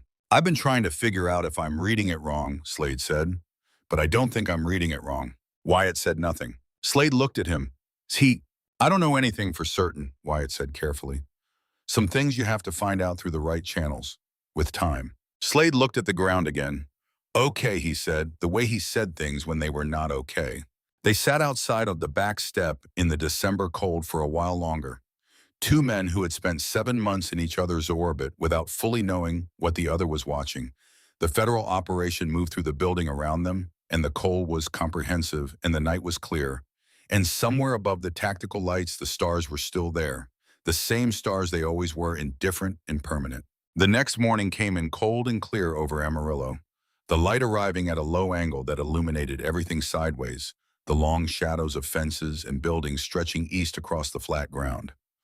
Wyatt had not slept. He had spent the night in a conference room at the DEA field office in Lubbock, brought there by the tactical team, going through the preliminary debrief with two agents he'd never met and a supervisor named Cassandra Cole, who had the particular controlled energy of someone running on institutional caffeine and professional obligation. The debrief took 4 hours. He told them everything in the order they asked for it, working through the 7 months methodically, and the whole time he was talking. The cardboard box sat on the table next to him, chain of custody tagged, and he was aware of its weight in the room, the same way you're aware of the weight of any object that cost a great deal to obtain. At 6 in the morning, Cassandra Cole said, "Agent Gallagher." "Yes," Wyatt said. "We need to understand the scope of his involvement." Wyatt thought about Hector Gallagher for a moment. Not what Hector had done, that arithmetic had been settled, but who Hector had been before he'd made the calculation that made him into something else. 15 years with the agency, smart in the rapid analysis way. A man who had sat on the other side of a phone call from Wyatt 200 times in 7 months and had given good guidance more often than bad, and then at some point had made a decision about where his loyalties lay that had overwritten everything else. He burned Garrett, Wyatt said. Garrett was the informant. Hector converted him to Ironspine's side. That gave Knives the photograph. Hector was the only person outside the agency who knew Garrett's role and identity. Motivation, money, or leverage, or both. Wyatt paused. He pushed the timeline on me repeatedly. He wanted the operation to move faster than the evidence supported. I think he was playing both ends, running me as a legitimate asset while feeding enough to Knives to keep himself protected if the club ever needed to deal with the federal investigation problem directly. He didn't give you up entirely. No, that would have ended his asset. He gave them enough to contain me to let them know who I was without immediately burning my cover. He thought Knives would use the information to build a coup against Earl, with the federal situation serving as the justification, and that in the resulting chaos, both Earl's records and my investigation would be casualties. Wyatt looked at the table. He didn't account for Earl. Cassandra Cole wrote something. She was quiet for a moment. "The trafficking operation," she said, "the Del Rio staging. Intercepted in January, if my intelligence is correct. You'll have the specifics from the ledgers." "We do." She looked up. 18 individuals, a woman with 2 children. The Del Rio Border Patrol team can move within 48 hours based on what's in the box. Wyatt closed his eyes for a moment. He thought about the woman with the child asleep on her lap in the back of a locked truck. He thought about a 5-year-old girl asleep in her mother's arms in the dark. "Good," he said. "Do that first." She nodded. "The other question is Earl Decker." He cooperated. He provided the ledgers voluntarily. He intervened physically to prevent Knives from destroying evidence and harming a federal witness. His cooperation doesn't erase 20 years of criminal enterprise. "I know, and I'm not asking you to erase it. I'm asking you to account for it accurately." Wyatt looked at her steadily. The cooperation was genuine. The ledgers are the most complete documentation of a regional trafficking network we've seen in 15 years. That's what the cooperation produced. Whatever else is true about Earl Decker, that's true. Cole wrote something else. She had not shown him what she was writing all morning. "And the Monroe kid," she said. "Peripheral," Wyatt said. "He drove a truck once without knowing the contents. When he found out the contents, he came to me. When the situation developed last night, he put himself at risk to protect evidence rather than protect his own standing in the club." He paused. "He's not a target. He's a witness. Treat him accordingly." Cole closed her notebook. She looked at him for a moment with the specific look of a senior officer assessing an officer who has just completed something long and costly and remains operational. "Get some sleep," she said. "We'll finish the formal debrief tomorrow." "There's one more thing," Wyatt said. "Slade Monroe. There's information he deserves to have about his family history. I'm not asking the agency to deliver it. I'm asking that someone doesn't prevent him from hearing it when the time is right." Cole studied him. "That's an unusual request." "Yes," Wyatt said, "it is." She wrote one more thing in her notebook. They walked out into the Lubbock morning, which was even colder than Amarillo had been, and Wyatt stood in the parking lot for a moment, breathing the cold air and looking at the flat sky. A maintenance worker was removing ice from a vehicle in the lot with practiced economy, the scraper moving in long, sure strokes, clearing the accumulated cold night from the glass. He thought about the cardboard box in the building behind him, chain of custody tagged, and already generating work for a dozen people who would spend the next months translating its contents into federal charges. He thought about what it had cost. He thought about calling Dottie. He went to his truck and sat and found his real phone, the one he'd left on the kitchen counter of the rented house the night before, retrieved now by the tactical team and returned to him at some point in the night. There was a text from a number that was not stored in his contacts, but that he recognized without needing to look it up. It said, "Wyatt, tell her I kept the dog tag number because I wanted to remember what someone saving your life looks like. E." He sat with that for a moment. He called Dottie. She answered on the second ring. It was 7 in the morning. She had always been an early riser. "Wyatt," she said, just his name like always. "Hey, Dottie, you sound tired," she said. "I am tired," he said. A pause, then, "Are you all right?" "I'm all right," he said. "It's over." She said nothing for a moment. He heard the sound of her house in the background, the particular morning sounds of her kitchen, the coffee maker, the radio at low volume. "Come for dinner," she said. "Sunday." "Sunday," he said. "Yes. I'll make the pot roast." "That sounds good." He sat in the parking lot for a while after he hung up with the cold coming through the truck's windows and the Lubbock morning moving around him. He thought about Sunday. He thought about what he was going to tell her about Earl Decker and what she would say and what it would mean to her after all these years to know that the man she had kept alive in Beirut in 1983 had thought about her enough to make a decision because of her. He thought it would be complicated. He thought most true things are. He drove. The charges came down in waves. The first wave came 3 days after the shop on Route 136 went dark. The Del Rio Border Patrol team moved at 4 in the morning on a Thursday, coordinating with federal marshals and an ICE unit that had been briefed on the ledger documentation. They intercepted a white panel van and 2 box trucks staged at a property 6 miles outside Del Rio, and they found what was in them, and the people who had been in the dark came out into the light. 18 people, 4 children. A woman Wyatt would never meet, but whose presence in the ledgers he had read was something that felt in the specific quiet of that night like the closest thing to relief available to him at the time. He read the field report at the Lubbock field office in a chair that had become familiar over the preceding 72 hours. He read it twice. He set it on the table. Cassandra Cole was watching him. "Good outcome," she said. "Yes," he said. "More to come. The ledgers are yielding names we haven't had before. Texas, New Mexico, and the federal office in D.C. are all working the chain." "Good. The trafficking operation is effectively dismantled," she said. "The network needed Iron Spine's routing infrastructure to function. Without that infrastructure, it collapses. The people at the top of it don't have another route established. They'll try to build one, but that takes time, and we'll be watching." Wyatt nodded. He was tired in a way that went deeper than sleep debt.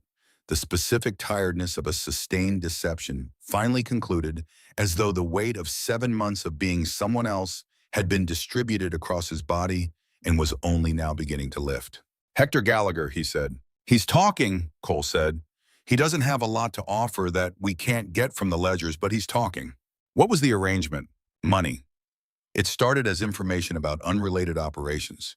He fed Knives details about DEA activities in West Texas that weren't connected to Iron Spine, gave Knives the ability to avoid certain interdiction efforts. Then, when your operation started, Knives escalated the payments.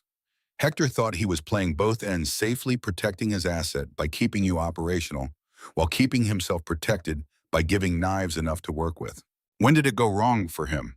When Garrett got nervous and Hector had to make a decision about Garrett's reliability. He decided the easier call was to convert Garrett rather than manage him. Cole paused. He didn't anticipate that you'd move without his authorization. He thought he'd have time to manage the endgame. "He didn't account for Earl," Wyatt said again. "No, he didn't." Wyatt was quiet for a moment. He thought about Hector Gallagher, 15 years with the agency, smart in the rapid analysis way, and the specific calculation that had made him into something else. He thought about what it cost. He thought about the half second on the phone and how long Hector had been making those calculations before the half-second gave him away. The formal charges against Iron Spine's leadership came in the second wave 2 weeks after the shop. Earl Decker was indicted on 17 counts, including racketeering, drug trafficking, conspiracy, and facilitation of human trafficking. His cooperation agreement reduced the expected sentencing range significantly, but not to zero. Earl would go to prison. The question was how long. Wyatt was not part of those negotiations. He was not consulted on the sentencing recommendations. He wrote his assessment of Earl Decker's cooperation in the formal case report using precise and accurate language, and left it at that. He drove back to Amarillo on a Friday afternoon. Not to the rented house on the south side. The DEA had the rented house, the truck, the fabricated documentation. He drove back to Amarillo because Dottie was there and Sunday was coming, and he had said he would come for pot roast. He checked into a motel on the north side of the city and lay on the bed for a while looking at the ceiling. The room was quiet. There was no operational requirement.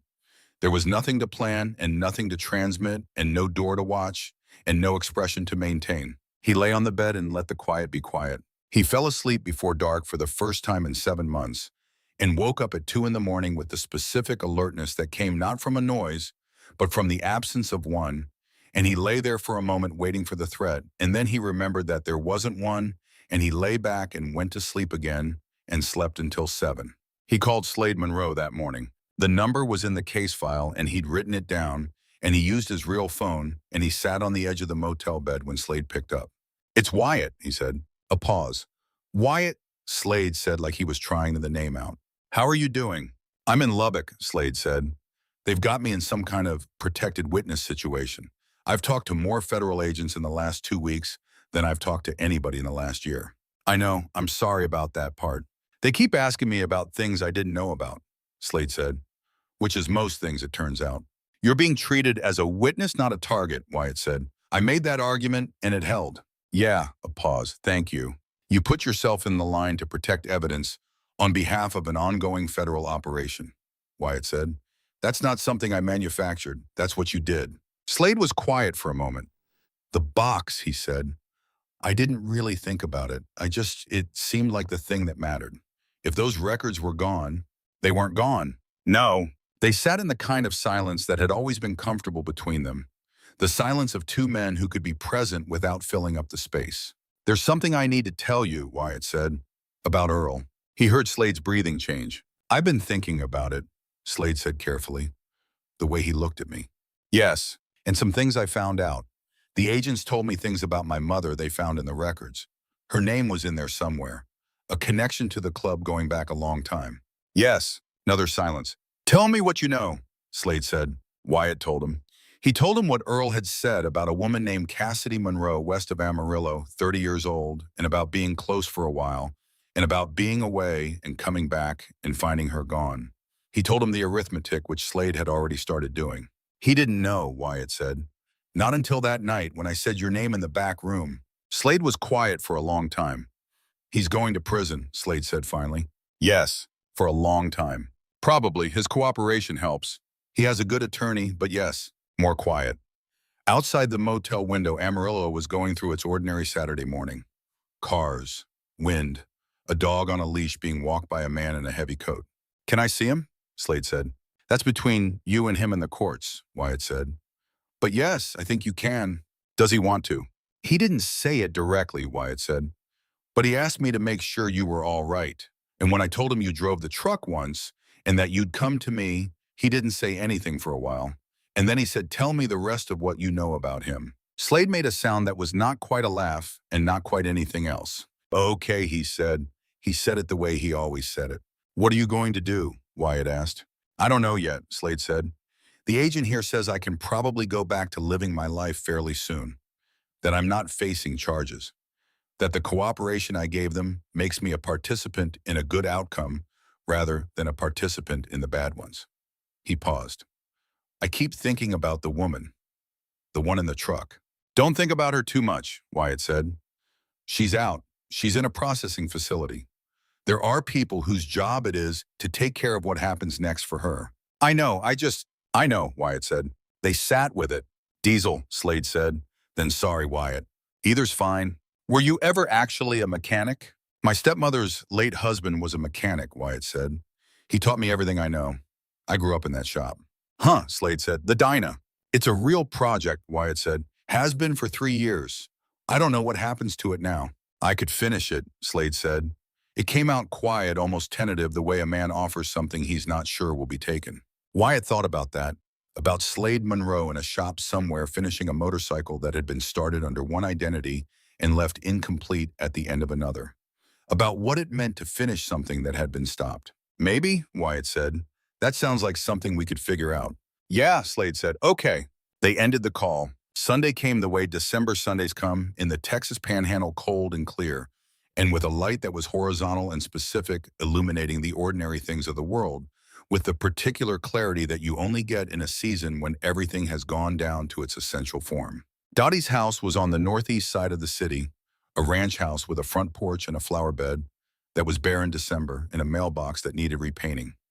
Wyatt had grown up in this house, or in the one before it, in the next neighborhood, over which Dottie had sold after her second husband passed, and before she'd bought this one. He had been 12 when Dottie came into his father's life, and his father had been gone for 15 years, and Dottie remained. He parked in the driveway and sat for a moment, the habit. He went in without knocking.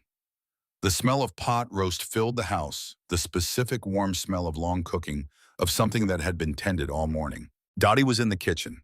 74 years old, small and precise, with white hair and hands that had spent 4 decades in medicine and showed it capable hands.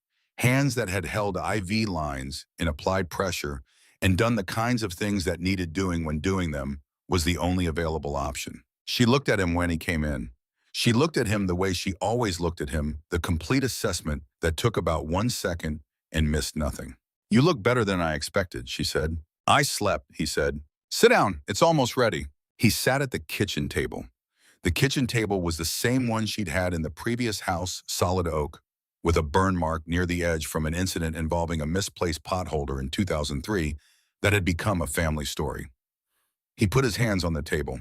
There's something I need to tell you, he said, about the operation. She was at the stove, she didn't turn around. Tell me. There was a man, Wyatt said. The man I was investigating. His name is Earl Decker. He's 64 years old, and he was a Marine, served in the Pacific in Beirut. When I told him my last name, he paused. He knew it from 40 years ago. He told me about a nurse named Dorothea, a field medical station outside Beirut in October 1983. The kitchen was very quiet. The pot roast held its low, steady warmth. Dottie turned around. She looked at Wyatt for a long moment. Her capable hands were still at her sides. Earl Decker, she said. Yes. He's going to prison, she said. Yes, for a significant time. His cooperation reduced the range, but it didn't eliminate it. She turned back to the stove. She stood there for a moment with her back to him, and Wyatt watched her shoulders and thought about what a human being carries over 40 years, the weight of the things that happen and the weight of not knowing what happened after. He kept me alive, she said, her voice very even. In the field station, the bomb had come through and there were people everywhere, and he walked in on his own. Wouldn't let them carry him. Too stubborn. He sat down on a cot and he said, fix me up, and I did, and we talked for 12 hours while we waited for transport. She paused. He told me about the Pacific, about how different it was from what he'd expected the Marines to be and what they'd actually made him into. Wyatt said nothing. I wondered sometimes, she said, what happened to him? He sent me a message, Wyatt said. He said to tell you he kept the dog tag number because he wanted to remember what someone saving your life looks like. Dottie was quiet for a long time. The pot roast was making its low, steady sound. Outside the kitchen window, the December light was moving across the backyard, flat and clear, touching everything with the same indifference. He did terrible things, she said. Yes. People were hurt. Yes. And at the end she stopped. At the end, he handed me what I needed, Wyatt said. And he stood between me and the man who wanted to destroy it. Because of you. Dottie turned around again. Her eyes were dry. She was not a woman who cried easily, and she was not crying now, but something in her face had shifted, settled into something that had been unsettled for a long time. Life is very strange, she said. It is, Wyatt said. She brought the pot roast to the table. She brought bread and butter and 2 glasses of water the way she always had, the way she had served every meal in every house she'd lived in since he'd known her, practically without ceremony. as though feeding people were simply the baseline behavior of a person with any decency at all. She sat down across from him. "Is there anything else?" she asked. "One more thing," Wyatt said. "There's a young man named Slade Monroe. He was in the club. He's going to be all right. He's a witness, not a target. But he found out some things about his family that he's going to need some time with." Dottie looked at him. "What kind of things?" "The kind where it turns out the world has connections in it that you didn't know about," Wyatt said. "Where it turns out people who seemed separate were related all along." She studied him. She was still very good at reading him even after all these years. "Bring him to dinner sometime," she said, "when he's ready." "I'll tell him," Wyatt said. They ate. The pot roast was good. She had been making it for 40 years, and it had not gotten worse. The kitchen was warm, and the December light was outside, and the table between them was solid and old, and had a burn mark near the edge that had become a story. And Wyatt Briggs sat across from the woman who had raised him and ate a meal and did not think about dead drops or lockdown protocols or the weight of sustained deception. He thought about a 29-year-old man who had driven toward the fire instead of away from it. He thought about a 64-year-old man standing in front of something he couldn't walk back carrying it straight. He thought about the woman in the truck and the child on her lap, who were out in the light now, who were somewhere else entirely now, who had made it.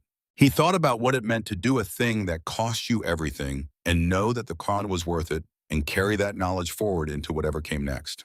He thought this is what afterward looks like. He thought it looks like this kitchen, like this meal, like this woman across the table.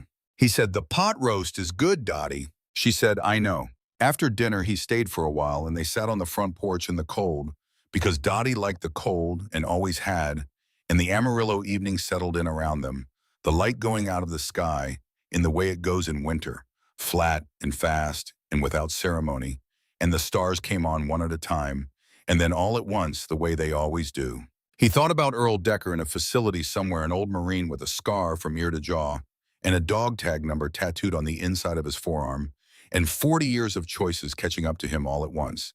And he thought about the kind of accounting that comes due eventually for every life his own included. He thought about calling Slade Monroe in the spring when the weather had turned and the diner was accessible again, and asking him if he still meant what he'd said about finishing it. He thought he probably would. He sat with Dottie on the porch, and they didn't say much the way people who have known each other a long time don't need to say much, and the cold was honest, and the stars were clear, and the panhandle wind moved through the neighborhood with its characteristic lack of apology, touching everything, respecting nothing, indifferent to the weight of what had happened here, and the lives that would continue in its aftermath. The Earl Decker sentencing happened in April on a Wednesday morning in an Amarillo federal courthouse. The cooperation agreement had done what cooperation agreements do. It had not eliminated the accounting, but it had shaped it. Earl Decker was sentenced to 11 years with eligibility for review at 7, based on continued cooperation and conduct. He would be 68 minimum before he saw the outside, possibly 71. He was 64 now. Wyatt read the figure and sat with it. 11 years was the math.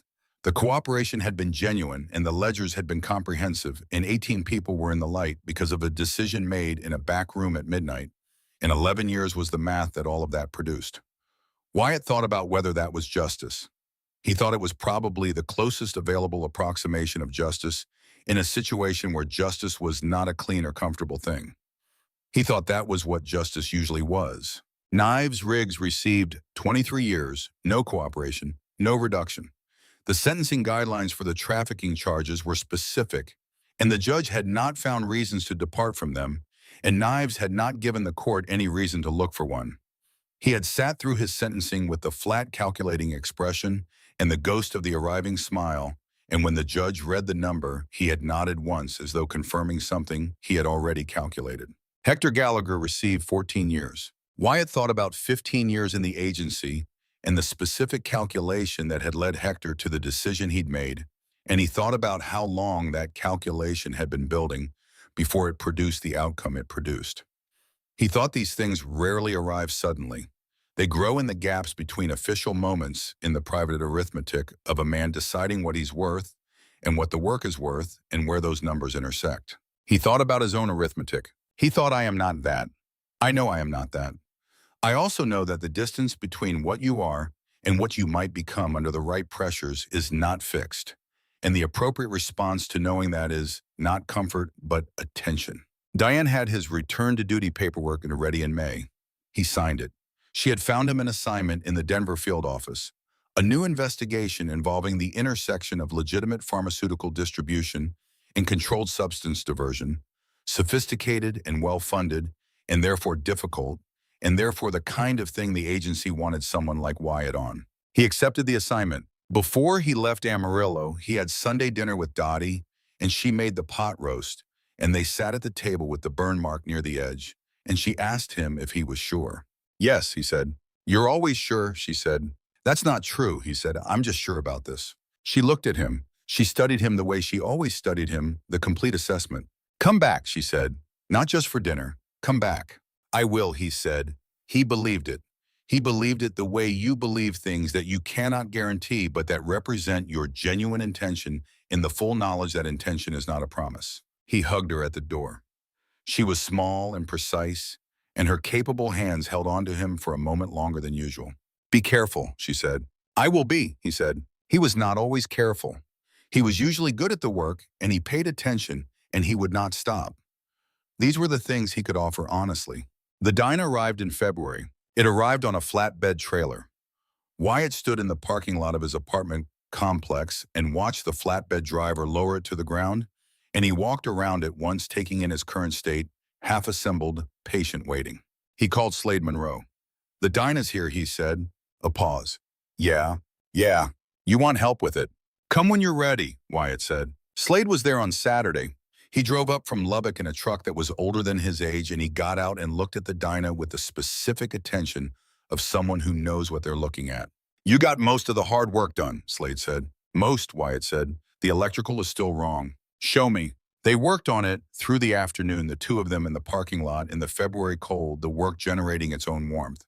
They did not talk much, and what they talked about was the work, the wiring, the fitment, the specific problem with the fuel system that had been waiting for a solution since the fall.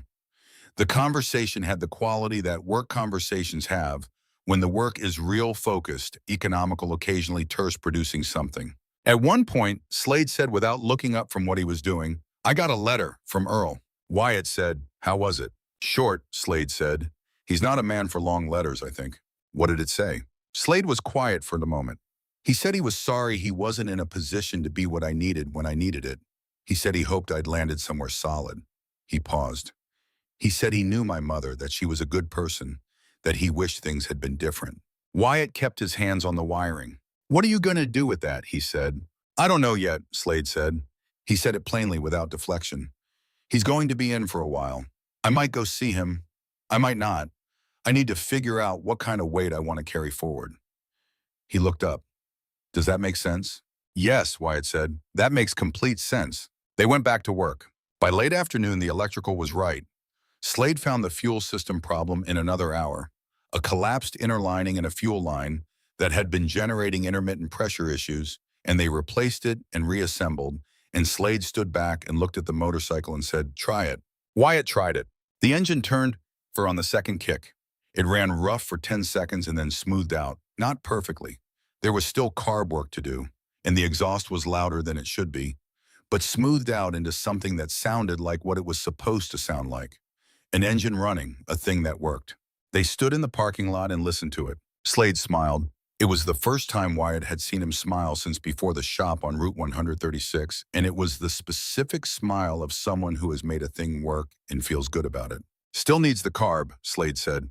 I know. Saturday. Yeah, Slade said, Saturday. He stayed for dinner, which was not pot roast, but was a reasonable attempt at a meal from a man who had been living out of his vehicle for months and was now trying to remember how to live in a place. They sat at the kitchen table, and the conversation moved through ordinary things, the case's progression, what Slade was thinking about doing next, the specific problem with the carb on the dyna that they'd be solving next week. At one point, Slade said, I'm thinking about a legitimate shop, a real one. Not, he stopped. Not Iron Spine's version, Wyatt said. Yeah. He looked up. Does that sound stupid? After everything.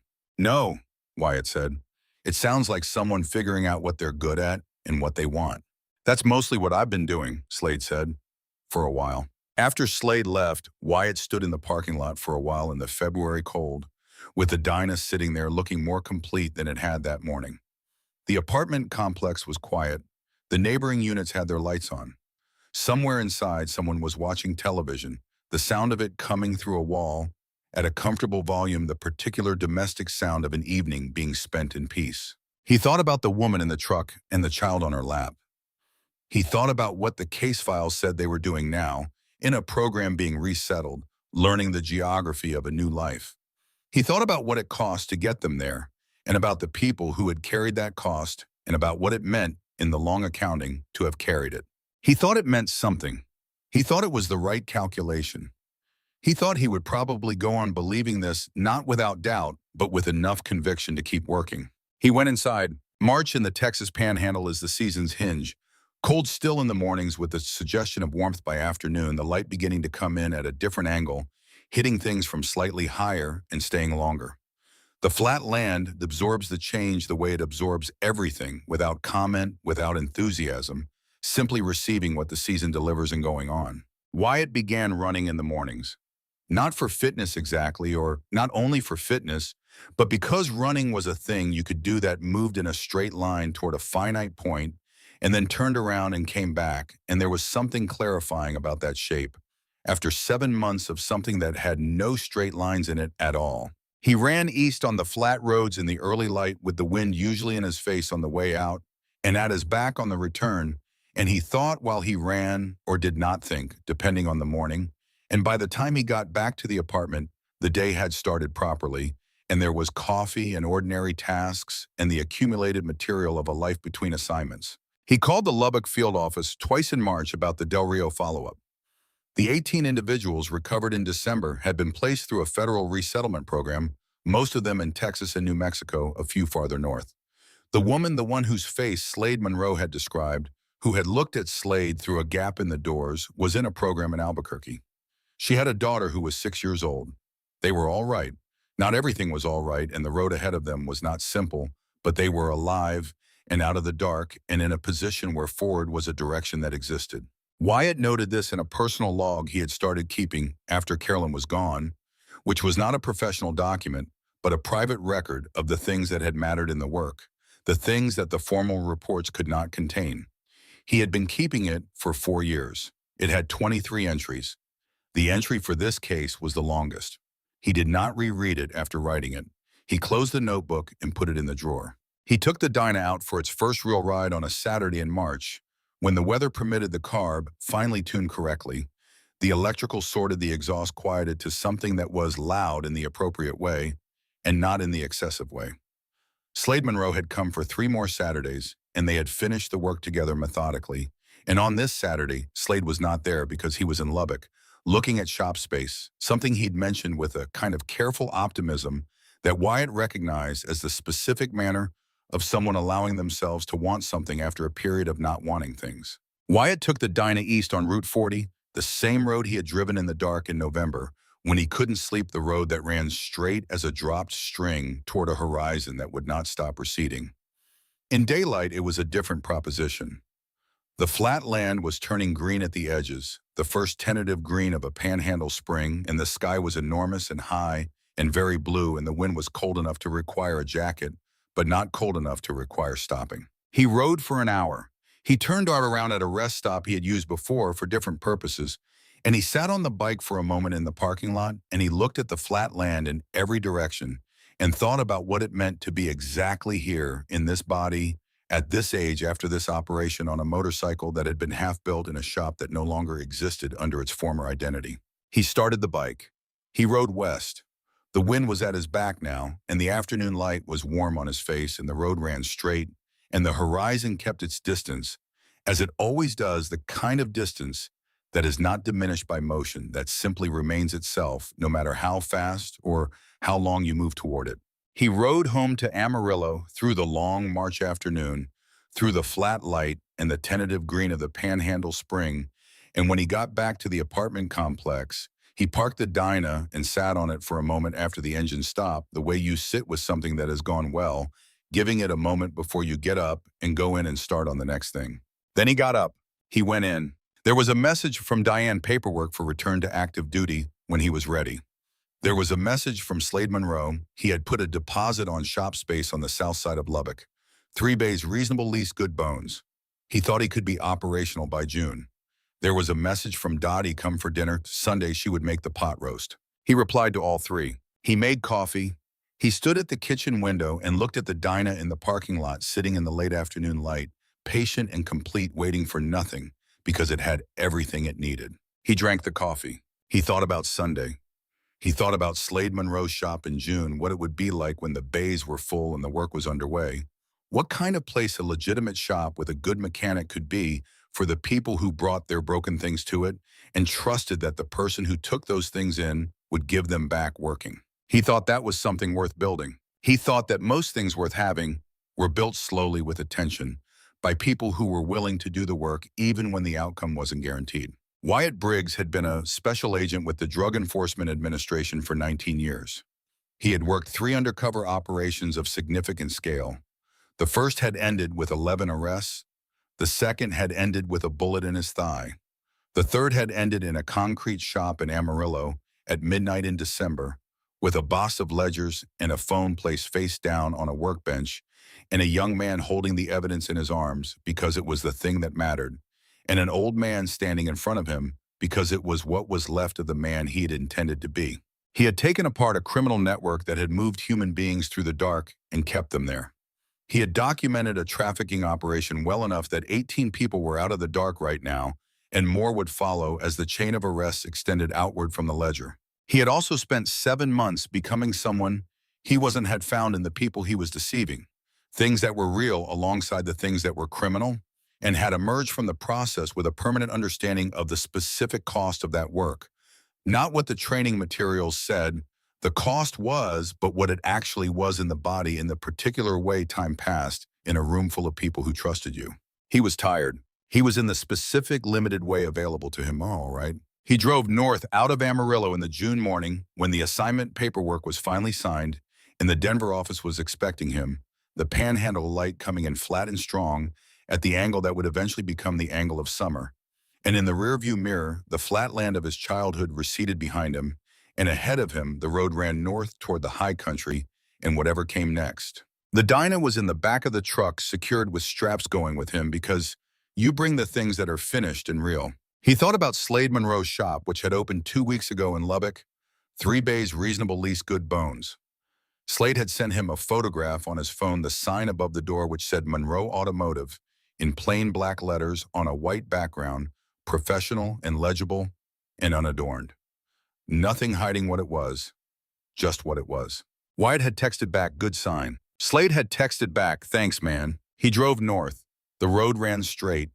The horizon kept its distance as it always does, and the sky was enormous overhead, and the work was ahead of him, and the work was always ahead of him. And that was both the cost of it and the meaning of it, and Wyatt Briggs drove toward it with the specific intention of a man who has made his accounting and found on balance that it holds. There are things you don't get to keep. There are things that the work takes from you and does not return because the work is not a transaction in that sense and was never designed to be. You go in knowing this, or you learn it early enough that the knowing becomes part of how you carry yourself, part of how you stand in a room and read the people in it and decide what you're willing to do. You go in anyway, not because the cost is worth it in any simple arithmetic. The arithmetic is never simple, and anyone who tells you it is hasn't been in long enough to see the full ledger. You go in because the alternative is leaving the work undone, and the work undone means someone who needed it doesn't get it, and you are here, and you are the person available. That is the whole of it. That is enough. The panhandle fell away behind him, and the road climbed north, and the sky opened up the way it does when the land begins to rise enormous and clear and patient, with the particular patience of things that have been there longer than anything that moves across them, and will be there after everything that moves across them is gone. Wyatt Briggs drove into it. He did not look back. He thought the pot roast was good. He thought the Dinah runs. He thought Slade Monroe has a shop in Lubbock with 3 bays and good bones, and the sign above the door says exactly what it is. And somewhere in Albuquerque, a woman and her daughter are figuring out what the next part looks like. And somewhere in a federal facility, An old Marine with a scar from ear to jaw is doing the same, and the world is full of people doing the same every single day with whatever they have. He thought that's enough to keep going. He kept going. The road ran north. The stars, when they came all at once.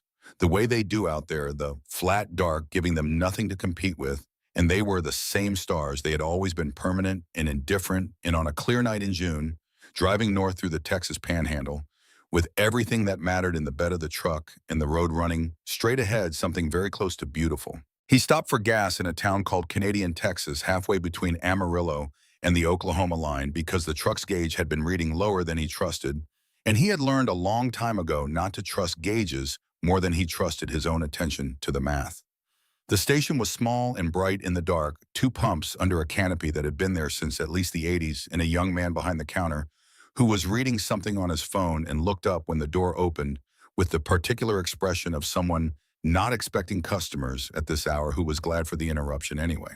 Wyatt bought coffee from a machine that dispensed it into a foam cup and paid and stood outside by the pump while the truck filled and drank the coffee, which was bad in the specific institutional way of gas station coffee at 11 at night, hot and over-extracted and perfectly adequate.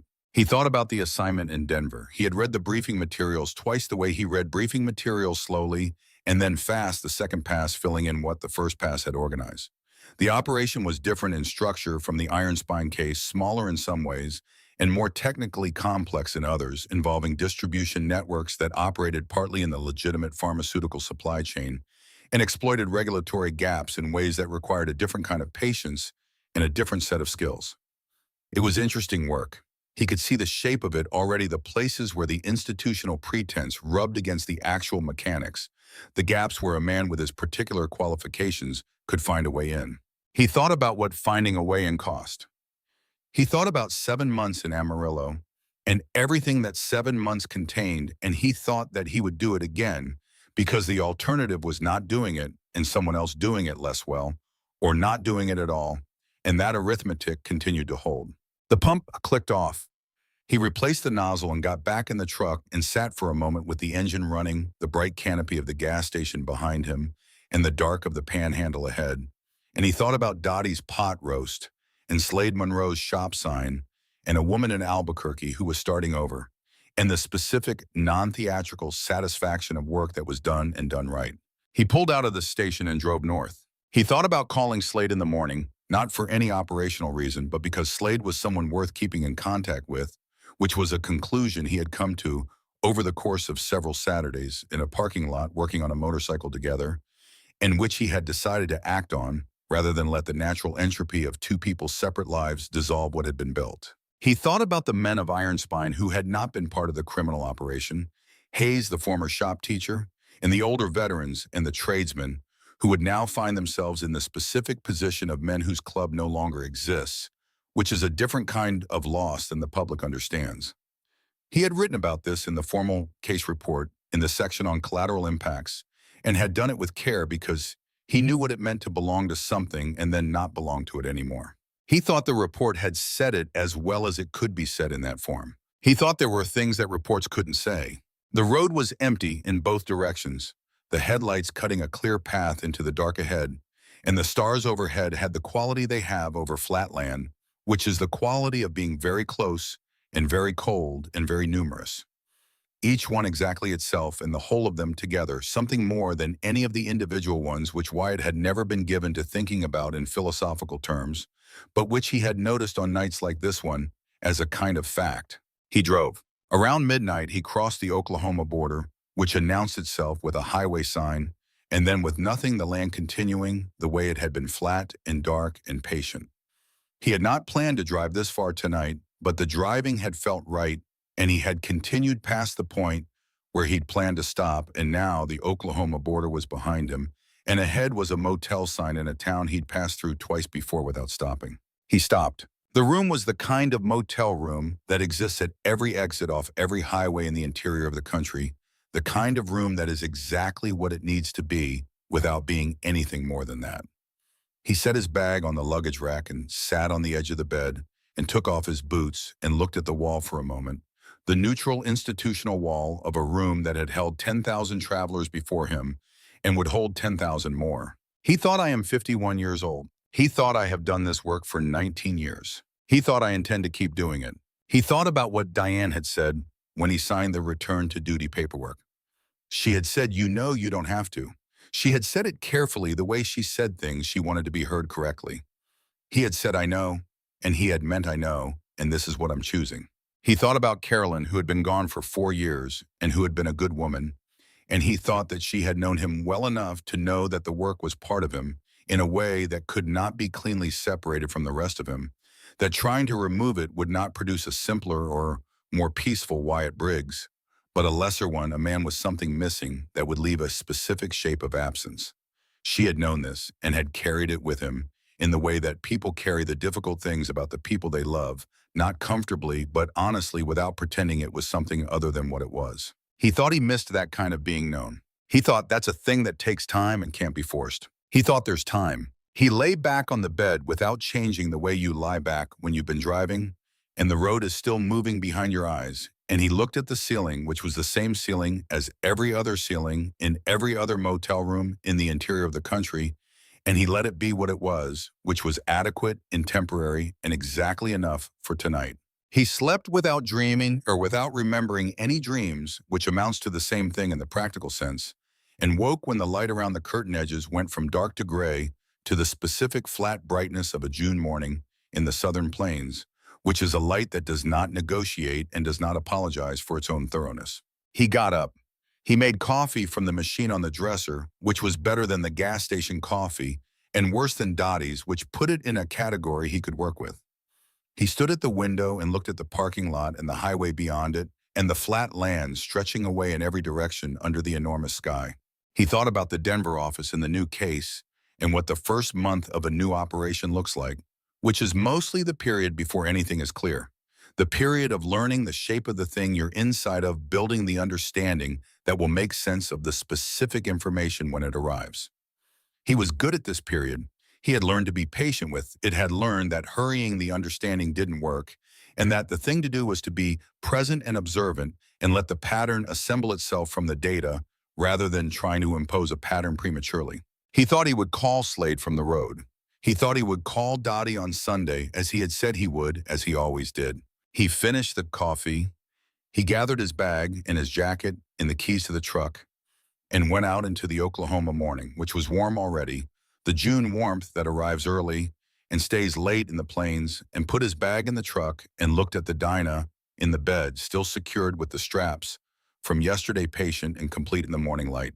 He got in the truck. He pulled out of the motel parking lot and onto the highway heading north, and the road opened ahead of him the way roads do when you've made a decision, and the decision is made, and there's nothing left to do but drive.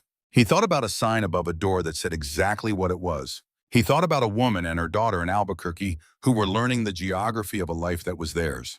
He thought about an old Marine in a federal facility who was carrying the full weight of his accounting for the first time in a long time, which is not a comfortable thing, but is an honest one. And there is a kind of dignity in honest accounting that is available even in the worst circumstances. And Earl Decker, whatever else he was, had taken it when it was offered. He thought about the work ahead. He thought, I'm ready. He drove north into the long June morning, the road straight and the sky enormous, and the horizon doing what it always does, which is to remain exactly as far away as it has always been, which is not a problem but a feature, which is the thing that makes it worth driving toward. The Panhandle was behind him now. The high country was ahead. The Denver field office was 300 miles north, and the new case was waiting in the particular machinery of his life, the operational life, and the life around it was assembled and functional and pointed in the right direction. Wyatt Briggs drove. The radio was on low, a country station out of somewhere, and the signal was clear, and the song that was playing was a song he did not recognize and did not need to recognize. Just a voice and a gather and something about a road, which is what country music is usually about when it is being honest, which is more often than people give it credit for. He turned the volume up a little. He drove. The stars somewhere above the daylight that had erased them were still there. They are always still there. You just can't see them in the light. He knew they were there. That was enough. He crossed into Colorado in the late morning where the land began to change from flat to folded. the first suggestion of elevation coming in long swells of ground that would eventually become something more insistent. The sky overhead was the same sky, but it felt different here, as though the altitude were already doing something to the quality of light, even before the mountains themselves were visible. He had been to Denver twice before, both times for professional reasons, brief visits that had left him with a general impression of the city rather than any specific knowledge of it. He thought about what it meant to start over in a place. He had done it in Amarillo, building the identity of Diesel Briggs from scratch in a city where he'd grown up, which had required a particular discipline of not reacting to things that should be unfamiliar. He had done it in Tulsa and in Oklahoma City before that. Each time the process was different and the same, the specific work of becoming legible in a new context of learning who the people were and what they needed and how the place worked before you could begin to work inside it. Denver would be different. He was going there as himself or as close to himself as the work allowed, which was not the same as the undercover identity, but was not entirely uncomplicated either. The person who walked into the Denver field office and sat down at a new desk in a new city would be Wyatt Briggs, DEA, with 19 years behind him, and this particular operation's weight added to everything he'd been carrying before, and that version of him would take up the work, and the new case would require of him what it required, and he would give what he had. He thought that's what you do. He thought that's all you can do. He stopped for lunch at a roadside place in a small town that had a diner with a hand-painted sign and 4 vehicles in the parking lot. The food was the kind of food that gets made by people who have been making it for a long time without thinking about it very much, which is to say, it was simple and good and exactly what it claimed to be. He sat at the counter and ate a patty melt and drank water and looked at the room, the booths along the wall, and the photographs of local high school sports teams from decades past, and the woman behind the counter who moved with the economy of someone who knows exactly where everything is and why. He thought about Dottie's kitchen. He thought about the kitchen table with the burn mark near the edge and the specific smell of pot roast that had been cooking since morning, and the way his stepmother moved in her own kitchen with that same economy, that same precise knowledge of where everything was and why. He thought, I'll be back for dinner. Not this Sunday, but some Sunday not too far away. He left a good tip and went back to the truck and got back on the highway. The foothills appeared on the western horizon in the middle of the afternoon blue. At this distance, the first real suggestion of the mountains behind them. He had always found it striking the way the mountains appeared after the long flatness of the plains, the specific drama of the land-changing character so completely over the distance of an hour. It was the kind of thing that made you aware of where you were on the surface of the earth, which was a feeling he didn't often pause to have, and found when he did pause to have it unexpectedly valuable. He thought about Hayes, the former shop teacher, who he had written about in the case report, and then thought about afterward with the specific concern you carry for people who ended up adjacent to a situation not of their making. Hayes had been cooperative with investigators, had turned out to know less about the criminal operation than his proximity to it might have suggested, and had been released without charges. Wyatt did not know what Hayes was doing now. He thought about asking through channels, and then thought that some things you let go and trust that they've landed somewhere adequate. He thought about the rest of the club membership in the same way. The older veterans who had joined for the community and stayed because it was real, and who would now carry the specific weight of belonging to something that had turned out to contain what it contained. These were not simple stories. They did not resolve cleanly. They continued the way lives continue, with whatever had happened folded into them and carried forward.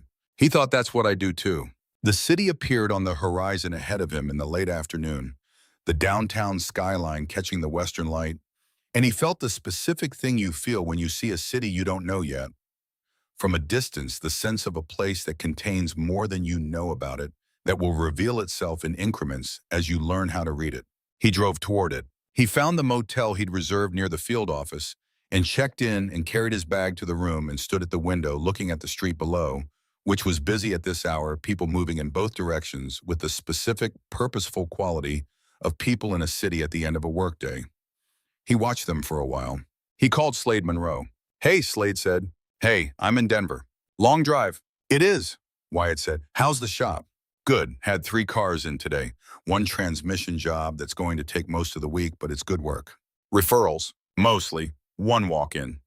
There was the sound of Slade moving around the background sound of a shop, which Wyatt recognized even at this distance, the specific acoustic texture of a space with concrete floors and metal surfaces and the particular echo that work produces in those spaces.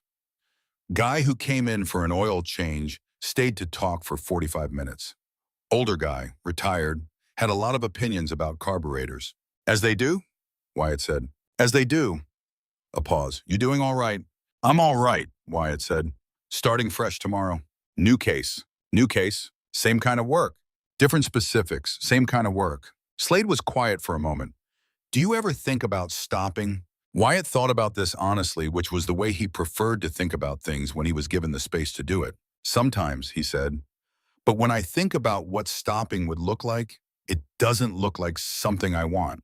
What does it look like? Like a lot of days with nothing specific in them, Wyatt said, which sounds good in theory and in practice would make me a difficult person to be around.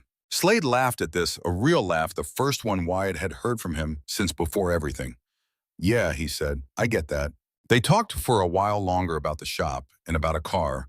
Slade was thinking about buying for himself an older model he could work on and about the carb on the Dyna, which had turned out to need a specific part that had taken 2 weeks to source. The conversation had the quality of two people who have established that there will be more conversations, that this is a thing that will continue, which gave it a different weight than conversations that don't have that quality. When they said goodbye, Wyatt sat with the phone in his hand for a moment and then set it on the bedside table and looked at the ceiling of the Denver hotel room, which was different from the ceiling of the Oklahoma motel room, but performed the same function, which is to give you something neutral to look at while you're thinking. He thought about what the next month would look like. He thought about the new case in the new city and what it meant to start something with the full knowledge of what it costs, which is different from starting something without that knowledge. You go in with your eyes open. That is neither an advantage nor a disadvantage. It is simply the condition of someone who has been doing something long enough to understand it. He thought about the woman in Albuquerque and her daughter who was 6 years old. He thought about them on a morning that was not remarkable, waking up in a place that was theirs, doing the ordinary things that ordinary mornings contain: breakfast and getting dressed, and the specific small negotiations of a life being rebuilt. He thought about those ordinary things and what they represented, which was everything, which was the whole point of the work. He thought about Earl Decker in a federal facility, writing a short letter that said he wished things had been different. He thought about things being different and what that would have required and whether different was actually available as an option. And he concluded, as he usually concluded when he thought about this, that the past is not a variable. The past is what happened. What you do with the understanding of what happened is a variable. And Earl Decker, in the specific limited way available to him from inside a federal facility, was doing something with that understanding. And that was worth noting, even if it wasn't the same as things having been different. He got up and washed his face and changed his shirt and went out into the Denver evening, which was cooler than the plains had been, the altitude doing what altitude does, and walked around the neighborhood near the hotel without any destination. The way you walk in a new city when you want to get the feel of it before you start the work of knowing it. The city had the specific quality of a place that has grown quickly and is still growing, the mixture of old infrastructure and new construction that you see in places where the economy has been moving fast enough to outrun the planning. He walked past a restaurant with the sound of conversation spilling out through its open door past a small park where two people were throwing a frisbee to a dog who was working very hard and succeeding, sometimes past a hardware store that was just closing for the evening, the owner pulling a metal grate across the door with the practiced motion of someone who has done this at the end of every day for many years. He thought, here is a city. Here are people in it. Here is the work I will do, which will be invisible to most of them, as it is invisible to most people, as it should be, because the work that is most effective is the work that does not announce itself. He walked for an hour. He went back to the hotel. He called Dottie before he went to sleep, not because he'd said he would, but because he wanted to, which was a different and better reason. She answered on the second ring. Wyatt. Hey, Dottie. You sound better than yesterday. I slept, he said. I'm in Denver. I know, she said. You told me. I know I told you. I'm just saying I made it. Good, she said. Sunday dinner. You have my number. I have your number, he said. Good night, Wyatt. Good night, Dottie. He put the phone down and turned off the lamp and lay in the dark of the Denver hotel room and listened to the city outside, which was a different sound from Amarillo and a different sound from the Oklahoma motel, each city having its own acoustic signature, the specific combination of traffic and distance and whatever fills the space between buildings that gives a place its particular audible identity. He lay there. He thought about tomorrow. He thought there is more of this. He thought that's all right. Outside, the Denver night was doing what Denver nights do in June, which is to be cool and clear and to let the mountains stay visible against the darker dark of the western sky, the silhouette of them faintly visible. Even now, even in the city, the suggestion of something enormous and patient that has been there longer than anything else and will be there long after everything else. He closed his eyes. He slept. Tomorrow the work would begin again. Tomorrow he would walk into the Denver field office and shake hands with people he did not know yet, and read the briefing materials again, and start the process of understanding what he was looking at. Tomorrow there would be a new name and a new cover and a new set of rooms to learn and a new set of people to read. Tonight there was just this: a room, a bed, a city outside, and a man who had done this work for 19 years and intended to keep doing it because the work was worth doing, and he was the person available to do it. That was the whole of it. That was enough. He slept through the night without waking, which was not something he could have said every night for the past 7 months, and when the morning came, it came with the specific clarity of a June morning. At the altitude, the light through the curtain edges, sharp and new, and Wyatt Briggs opened his eyes and looked at the ceiling of the Denver hotel room and thought, okay. He thought, okay. He got up. He made coffee. He went to work.